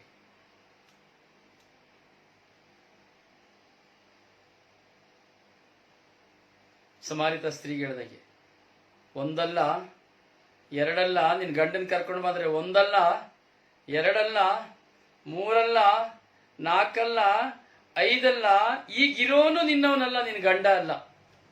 ಯೇಸು ಸ್ವಾಮಿ ಹೇಳಿದ್ದು ಸಮಾರಿತ ಸ್ತ್ರೀಗೆ. ಹಾಗೆ ಇವತ್ತೆಷ್ಟು ಜನ ಕೆಲವರು ಯೋಚನೆ ಮಾಡ್ಬೇಕು, ಲೆಕ್ಕ ಹಾಕ್ಬೇಕು.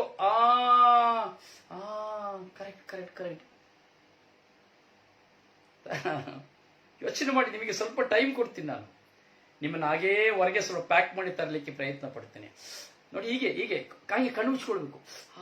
ಕರೆಕ್ಟ್ ಕರೆಕ್ಟ್ ಕರೆಕ್ಟ್ ಕರೆಕ್ಟ್ ನಾನು ಕಾಲೇಜ್ಗೆ ಹೋಗ್ತಾ ಇದ್ದೆ ಅಲ್ವಾ, ಓ ಹೌದಪ್ಪ, ಕರೆಕ್ಟ್, ಅವಾಗ ನಾನು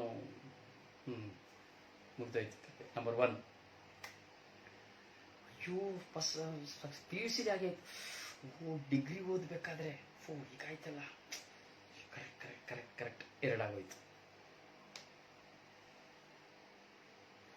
ನಾನು ಕೆಲ್ಸಕ್ಕೆ ಹೋದೆ, ಕೆಲ್ಸಕ್ಕೆ ಹೋಗ್ಬೇಕಾದ್ರೆ ಸರಿ ಸರಿ ಸರಿ, ಅಯ್ಯೋ ಹೌದಲ್ಲಪ್ಪ, 3 ಆಗೋಯ್ತು. ಮದುವೆ ಆಯ್ತು.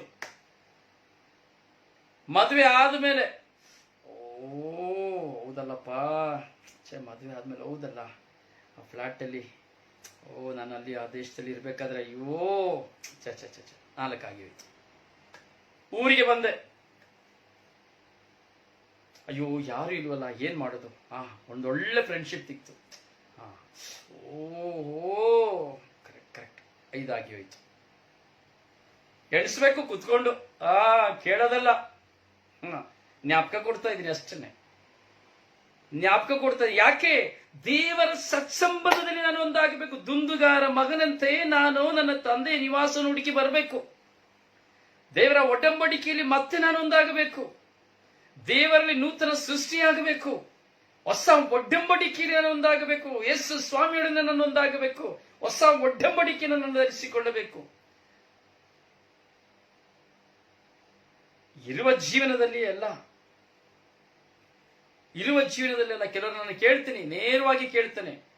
ಕೆಲವರು ಹೇಳೋದುಂಟು, ಬ್ರದರ್ ಅವ್ರನ್ನ ಬಿಟ್ಟು ನನ್ನ ಕೈಲಿ ಇರಕ್ಕಾಗೋದಿಲ್ಲ ಬ್ರದರ್, ನೀವೇನೇ ಹೇಳಿದ್ರು, ಏನೇ ಅಡ್ವೈಸ್ ಮಾಡಿದ್ರು, ಯಾಕಂದ್ರೆ ನನ್ನ ಗಂಡ ಇಲ್ಲದೆ ಇರ್ಬೇಕಾದ್ರೆ ಇಲ್ಲ ಅಂದ್ರೂ ನನಗೆ ಬೇಕಾಗಿದ್ದೆಲ್ಲ ತಂದು ಕೊಡೋದವ್ರು, ಎಲ್ಲ ಮಾಡೋದವ್ರು, ಅದರಿಂದ ಅವ್ರನ್ನ ಬಿಟ್ಟು ನಾನು ಇರಕ್ಕಾಗೋದಿಲ್ಲ ಬ್ರದರ್. ನೇರವಾದ ಮಾತುಗಳು, 1-2 ನೇರವಾಗಿ ಹೇಳ್ತಾರೆ. ಇವತ್ತಿಗೂ ಹಾಗೆಯೇ ಜೀವನ ಮಾಡ್ತಾ ಇದ್ದಾರೆ.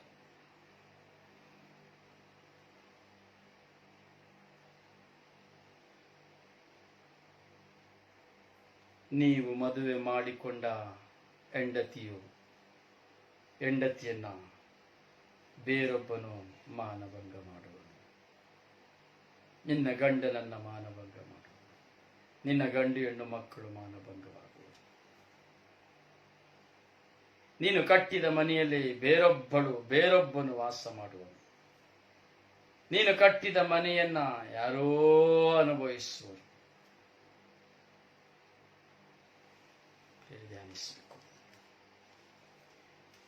ಧ್ಯಾನಿಸಬೇಕು. ದೇವರ ವಾಕ್ಯವಾಗಿ ನಾವು ಧ್ಯಾನಿಸಬೇಕು. ಧ್ಯಾನಿಸುವ ಮಾತುಗಳನ್ನು ನಮ್ಮ ಹೃದಯದಲ್ಲಿ ನಾವು ಮೆಲುಕು ಹಾಕಬೇಕು. ಕೇಳುವ ವಾಕ್ಯಗಳನ್ನ ಮತ್ತೊಬ್ಬರಿಗೆ ನಾವು ಸಾರುವುದು ಮಾತ್ರವಲ್ಲ, ಮತ್ತೊಬ್ಬರಿಗೆ 4-5 ಪದಗಳನ್ನು ನಮ್ಮ ಬಾಯಿಂದ ಹೇಳಬೇಕು. ನೋಡು, ದೇವರ ವಾಕ್ಯ ಹೀಗೆ ಹೇಳ್ತಾ ಇದೆ, ಅದರಿಂದ ನಿನ್ನ ಜೀವನದಲ್ಲಿ ಬದಲಾವಣೆ ಆಗು ಹೇಳಬೇಕು. ಬೇರೆ ಆಲಿಸಿ, ಧ್ಯಾನಿಸಿ, ಪಾಲಿಸುವ. ದಯವಿಟ್ಟು ಈ ಸ್ವರ್ಗಯಾತ್ರೆ ಶುಶ್ರೂಷೆ ಎಲ್ಲ ಕಾರ್ಯಗಳಿಗಾಗಿ ಪ್ರಾರ್ಥಿಸಿ. ವೆಬ್ ಟಿವಿ ಚಾನಲ್ನ ಪ್ರಾರಂಭಿಸಲಿಕ್ಕೆ ತುಂಬಾ ಪ್ರಯತ್ನ ಪಡ್ತಾ ಇದ್ದೇವೆ. ದೇವರು ಎಲ್ಲ ಮಾರ್ಗಗಳನ್ನು ಖಂಡಿತವಾಗಿ ತೆರೆದುಕೊಡ್ತಾರೆ. ಕಳೆದ ದಿನದಲ್ಲಿ ನಾವು ನೋಡುವಾಗ 4,61,000 ರೂಪಾಯಿ ಸಾಫ್ಟ್ವೇರ್ಗೆ ಹೇಳಿದ್ದಾರೆ. ಅದು ದೇವರು ಕೊಡ್ತಾರೆ, ನಿಮ್ಮನ್ನ ಕೇಳೋದಿಲ್ಲ, ಭಯ ಪಡಬೇಡಿ. ಆಮೇಲೆ ನಿಮ್ಮನ್ನು ಕೇಳಿದ್ರೆ ಇದು ವಾಡಾಬ್ಗಾಡಿ ಕೇಳಲಿಕ್ಕೆ ಬರೋದಿಲ್ಲ, ಲೈವ್ಗೆ ಬರೋದಿಲ್ಲ. ಹೋಗ್ಬಿಡ್ತೀರಿ, ಖಂಡಿತ ನಿಮ್ಮನ್ನು ಕೇಳೋದಿಲ್ಲ. ನನ್ನ ದೇವರು ಕೊಡ್ತಾರೆ. ನನ್ನ ದೇವರು ಕೋಟ್ಯಾಧಿಪತಿ. ಒಂದು ಪಕ್ಷ ನೀವು ಕೊಡಬೇಕು ಅಂದ್ರೆ ಪವಿತ್ರಾತ್ಮ ನಿಮ್ಮಲ್ಲಿ ಹೇಳುತ್ತಾರೆ, ಮಗಳೇ, ಮಗನೇ, ನನ್ನ ಸಾಮ್ರಾಜ್ಯಕ್ಕಾಗಿ ನಿನ್ನ ಉಗ್ರಾಣವನ್ನು ತೆರೆದುಕೊಡು, ನಾನು ನಿನಗೆ ತುಂಬಿ ಕುಲುಕಿ ಕೊಡುತ್ತೇನೆ ಎಂಬುದಾಗಿ. ಹೌದು ಪ್ರಿಯರೇ, ಒಂದು ಚಿಕ್ಕ ವಿಷಯವನ್ನು ಹೇಳ್ಬಿಡ್ತಾನೆ ಇದಕ್ಕೆ ಸಾಕ್ಷಿಯಾಗಿ. ಒಂದು ಸಹೋದರ ತನ್ನ ಮನೆಯಲ್ಲಿ 2-3 ವರ್ಷಗಳಿಂದ ಒಂದು ದೊಡ್ಡ ಟಿವಿಯನ್ನು ತರ್ತಾನೆ.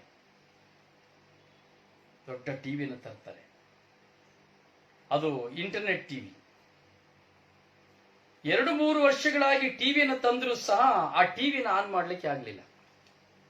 ಸರಿಯಾಗಿ ದಯವಿಟ್ಟು ಕೇಳಿ, ಯಾರು ಹೋಗ್ಬೇಡಿ, ದಯವಿಟ್ಟು ಯಾರು ಹೋಗ್ಬೇಡಿ, 5 ನಿಮಿಷದಲ್ಲಿ ಮುಗಿಸ್ಬಿಡ್ತಾನೆ. ದೊಡ್ಡ ಟಿವಿ, ಇಂಟರ್ನೆಟ್ ಟಿವಿ, ಅಂದ್ರೆ ಮೊಬೈಲ್ ಅಲ್ಲಿ ಆನ್ ಮಾಡಿದ್ರೆ ಟಿವಿ ನೋಡ್ಬೋದು, ಎಲ್ಲ ಪ್ರೋಗ್ರಾಮ್ಗಳನ್ನ ಟಿವಿ ನೋಡ್ಕೊಳ್ಬಹುದು. ಈಗ 2-3 ವರ್ಷ ಆಯಿತು ತಂದು ಆನ್ ಮಾಡಲಿಲ್ಲ.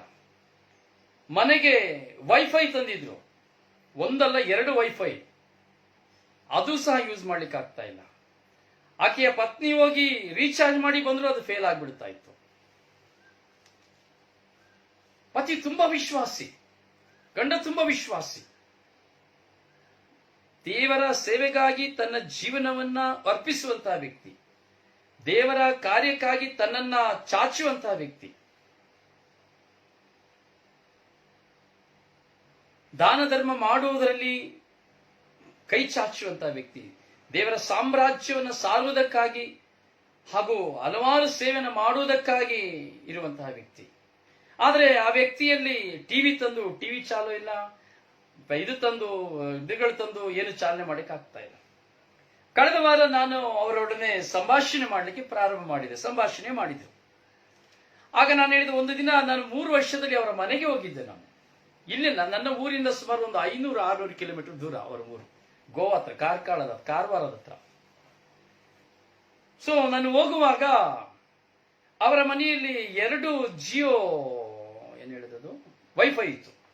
ಆಗ ಅವರು ಹೇಳಿದ್ರು, ಬ್ರದರ್ ವೈಫೈ 2 ಇದೆ, ಏನ್ ಮಾಡೋದು, ಯೂಸ್ ಮಾಡಕ್ಕೆ ಗೊತ್ತಿಲ್ಲ, ಏನ್ ಮಾಡೋದು, ಇರ್ಲಿ 2 ಬಿದ್ದಿದೆ ಬ್ರದರ್ ಅಂತ ಹೇಳಿದ್ರು. ಅವತ್ತು ಬೇಕಾ ನಿಮಗೆ, ಅದು ನಾನು ಬೇಡ ಅಂತ ಹೇಳಿದೆ. ಈ ದಿನದಲ್ಲಿ ನನಗೆ ವೈಫೈ ಬೇಕಾಗಿತ್ತು, ಒಂದು ಲ್ಯಾಪ್ಟಾಪ್ಗೆ ಫಿಕ್ಸ್ ಮಾಡಲಿಕ್ಕೆ ಒಂದು ಬೇಕಾಗಿತ್ತು ನನಗೆ ಪೆನ್ ಡ್ರೈವ್. ಅದು ಎಲ್ಲಿ ನೋಡಿದ್ರೆ ನನಗೆ ಸಿಕ್ಕಿಲ್ಲ. ಕೊನೆಗೆ ನನಗೆ ಜ್ಞಾಪಕ ಬಂತು, ಕಳೆದ ವಾರ ಜ್ಞಾಪಕ ಬಂತು. ಅವಾಗ ನಾನು ತಕ್ಷಣ ಫೋನ್ ಮಾಡಿದೆ, ಬ್ರದರ್ ನನಗೆ ನಿಮ್ಮ ಮನೇಲಿ ಒಂದು ಡೋಂಗಲ್ ಇತ್ತಲ್ಲ, ವೈಫೈ ಇತ್ತು, ಇದರದನ್ನು 2.5 ವರ್ಷಗಳ ಹಿಂದೆ ಬರುವಾಗ ನಾನು ನೋಡಿದೆ, ಜಿಯೋದು, ಇಲ್ಲೆಲ್ಲ ಹುಡುಕಿದೆ, ಕಂಪನಿಲೂ ಸಹ ಇಲ್ಲ, ಅದು ನನಗೆ ಒಂದು ಬೇಕಾಗಿತ್ತು ಅಂತೇಳಿ. ಹಾಗಾದ್ರೆ ಬ್ರದರ್, ಇಲ್ಲ ನನ್ನ ಹೆಂಡತಿ ಹೋದ್ಲು, 600 ರೂಪಾಯಿ ಕೊಟ್ಟು ಹಾಕಿರೋದು ಸರಿಯಾಗ್ಲಿಲ್ಲ ಬ್ರದರ್, ಏನ್ ಮಾಡೋದು.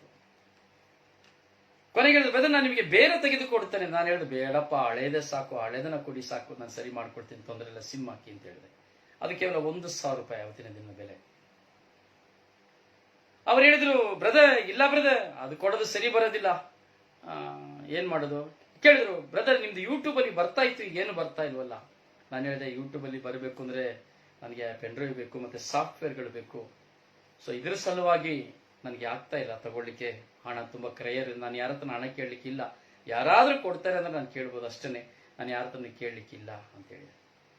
ಕೊನೆಗೆ ಅವ್ರು ಹೇಳಿದ್ರು, ಬ್ರದರ್ ನನ್ನ ಪೆನ್ ಡ್ರೈವ್ ನಾನು ವ್ಯವಸ್ಥೆ ಮಾಡಿ ಕೊಡ್ತೇನೆ, ನಾನು ನಿಮಗೆ, ನಾನು ನಿಮ್ಮ ಇದಕ್ಕೆ ಲ್ಯಾಪ್ಟಾಪ್ಗೆ ಹಾಕುವ ಹಾಗೆ ಅಂತ ಹೇಳಿದ್ರು. ಪ್ರಿಯರೇ, ಹೇಳಿದ್ರು, ಹೇಳಿ 2 ದಿನಕ್ಕೆ ಆ ಸಹೋದರ ಕಾಲ್ ಮಾಡಿ ಹೇಳ್ತಾನೆ, ಬ್ರದರ್ ನಾನು ಯಾವಾಗ ನಿಮಗೋಸ್ಕರ ಒಂದು ಪೆನ್ ಡ್ರೈವ್ ನಾನು ತೆಗೆದುಕೊಳ್ಳಬೇಕು ಅಂತ ತೀರ್ಮಾನ ಮಾಡಿದ್ನೋ, ಒಂದು ಪೆನ್ ಡ್ರೈವ್ ಯಾವಾಗ ನಿಮಗೆ ಕೊಡಬೇಕು ಅಂತ ನಾನು ತೆಗೆದುಕೊಂಡು, ಅಂದ್ರೆ ಇದಕ್ಕೆ ಕನೆಕ್ಟ್ ಮಾಡ್ಲಿಕ್ಕೆ, ವೈಫೈಗೆ ಕನೆಕ್ಟ್ ಮಾಡ್ಲಿಕ್ಕೆ, ಸೊ ಇದರದು ಏರ್ಟೆಲ್ದು, ನಾನು ಯಾವಾಗ ತೆಗೆದುಕೊಳ್ಳಬೇಕು ಅಂತೇಳಿ ತೀರ್ಮಾನ ಮಾಡಿ ನಾನು ಫೋನ್ ಮಾಡಿದ್ನೋ, ಫೋನ್ ಮಾಡಿದ ಮಾರನೇ ದಿನವೇ ನಾನು ನಿಮಗೆ ಆ ಡೋಂಗಲ್ನ ತಗೊಂಡ ದಿನನೇ 2 ವರ್ಷಗಳಿಂದ ಆನ್ ಆಗದಿರುವಂತ ನನ್ನ ಮನೆಯ ಟಿವಿ ಆನ್ ಆಗಿ ಹೋಯ್ತು ಬ್ರದರ್. ನನ್ನ ಮನೆಯಲ್ಲಿ ಉಪಯೋಗ ಆಗದಿರುವಂತ ವೈಫೈ ಉಪಯೋಗ ಆಗಿ ಹೋಯ್ತು brother. I can't believe brother, ನಿಮಗೆ ಈ ಒಂದು ಪೆನ್ ಡ್ರೈವ್ ನಾನು ಕೊಡ್ಲಿಕ್ಕೆ ನನ್ನ ಮನಸ್ಸು ಬಂದ ತಕ್ಷಣ ನನ್ನ ಮನೆಯಲ್ಲಿ ಇಷ್ಟು ದಿನ ನನ್ನ ಮಕ್ಕಳು ಸಹ ಟಿವಿ ನೋಡ್ಲಿಕ್ಕೆ ಆಗ್ತಾ ಇರ್ಲಿಲ್ಲ, ಯಾರು ಟಿವಿ ನೋಡ್ಲಿಕ್ಕೆ ಆಗ್ತಾ ಇರ್ಲಿಲ್ಲ, ಅಷ್ಟು ದೊಡ್ಡ ಇಂಟರ್ನೆಟ್ ಟಿವಿ ಇದ್ರೂ ಸಹ. ಆದರೆ ಈಗ ನನ್ನ ಮನೆಯಲ್ಲಿ ಟಿವಿ ಆನ್ ಆಯ್ತು, ವೈಫೈಗಳು ಆನ್ ಆಯಿತು ಬ್ರದರ್. ನಿಮ್ಮ ವರ್ಡ್ ಆಫ್ ಗಾಡ್ ನಾವು ಪ್ರತಿದಿನ ನನ್ನ ಹೆಂಡತಿ, ನನ್ನ ಮಕ್ಕಳು ಎಲ್ಲರೂ ಕುಳಿತುಕೊಂಡು ಈಗ ವರ್ಡ್ ಆಫ್ ಗಾಡ್ ಕೇಳಲಿಕ್ಕೆ ಅವಕಾಶ ಆಯಿತು ಬ್ರದರ್. ದೇವರು ದೊಡ್ಡ ಅದ್ಭುತವನ್ನ ಮಾಡಿದರು ಬ್ರದರ್ ಎಂಬುದಾಗಿ ನೋಡಿ. ಒಂದೇ ಒಂದು ಚಿಕ್ಕ ಪೆನ್ ಡ್ರೈವ್ನ ಕೊಡ್ಲಿಕ್ಕೆ ಮನಸ್ಸು ಮಾಡಿದ ತಕ್ಷಣ ಆ ಮಗನ ಜೀವನದಲ್ಲಿ ನಡೆದಂತ ಅದ್ಭುತ. ಅವ್ರು ಹೇಳ್ತಾರೆ, ಬ್ರದರ್ ಇದು ದೊಡ್ಡ ಅದ್ಭುತ ಬ್ರದರ್, ಇದು ಯಾರಿಗೆ ಹೇಗೆ ತಿಳ್ಕೊಳ್ತಾರೆ ಗೊತ್ತಿಲ್ಲ, ನನಗೆ ಇದು ತುಂಬಾ ದೊಡ್ಡ ಅದ್ಭುತ ಬ್ರದರ್. ಇಷ್ಟು ಕಾಲ ನನ್ನ ಮನೆಯಲ್ಲಿ ಒಂದು ಟಿವಿ ಆನ್ ಆಗಲಿಲ್ಲ, ಕೇವಲ ಒಂದು ಪೆನ್ ಡ್ರೈವ್ನ ನಾನು ಕೊಡ್ಲಿಕ್ಕೆ ತೀರ್ಮಾನ ಮಾಡಿದ ತಕ್ಷಣ ನನ್ನ ದೇವರು ನನ್ನ ಮನೆಯಲ್ಲಿ ಇಷ್ಟು ದೊಡ್ಡ ದೊಡ್ಡ ಅದ್ಭುತಗಳನ್ನ ಮಾಡಿಬಿಟ್ರು ಬ್ರದರ್ ಎಂಬುದಾಗಿ. ನಿಮ್ಮ ಹತ್ರ ಕೊಡಿ ಅಂತ ನಾನು ಖಂಡಿತ ಕೇಳೋದಿಲ್ಲ. ಈ ಬ್ರದರ್ ರೊಜಾರಿ ಯಾವತ್ತು ಕೊಡಿ ಅಂತ ಯಾರ ಹತ್ರನೂ ಕೇಳೋದಿಲ್ಲ. ಒಂದು ಪಕ್ಷ ನಿಮಗೆ ಪವಿತ್ರಾತ್ಮ ಪ್ರೇರಣೆಯಾಗಿ ಕೊಡಬೇಕು ಅಂತ ಮನಸ್ಸಿದ್ರೆ ಕೊಡಿ ಅಂತ ಮಾತ್ರ ಹೇಳ್ತೇನೆ ಅಷ್ಟೇ. ಇನ್ನು ಕೆಲವರು ಕೊಡ್ತೀನಿ ಅನ್ಬೇಕಾದ್ರೆ ನಾನು ಹೇಳ್ತೀನಿ, ನಿಮಗೆ ಮಕ್ಕಳಿದ್ದಾರೆ, ನಿಮಗೆ ಗಂಡ ಇದ್ದಾರೆ, ನಿಮಗೆ ಜವಾಬ್ದಾರಿ ಇದೆ, ನೀವು ಮೊದಲು ನಿಮ್ಮ ಕಾಳಜಿನ ನೋಡಿ ಅಂತ ನಾನು ಮೊದಲು ಹೇಳ್ತೇನೆ. ಅದೇ ಹೇಳಿದ್ರು, ನಾನು ನನ್ನ ಕೈಲಿರೋದನ್ನ ಒಂದು ಚೂರು ಮುರಿದು ಕೊಡುವಾಗ ದೇವರು ನನಗೆ ರಾಶಿಯಾಗಿ ಕೊಡ್ತಾರೆ.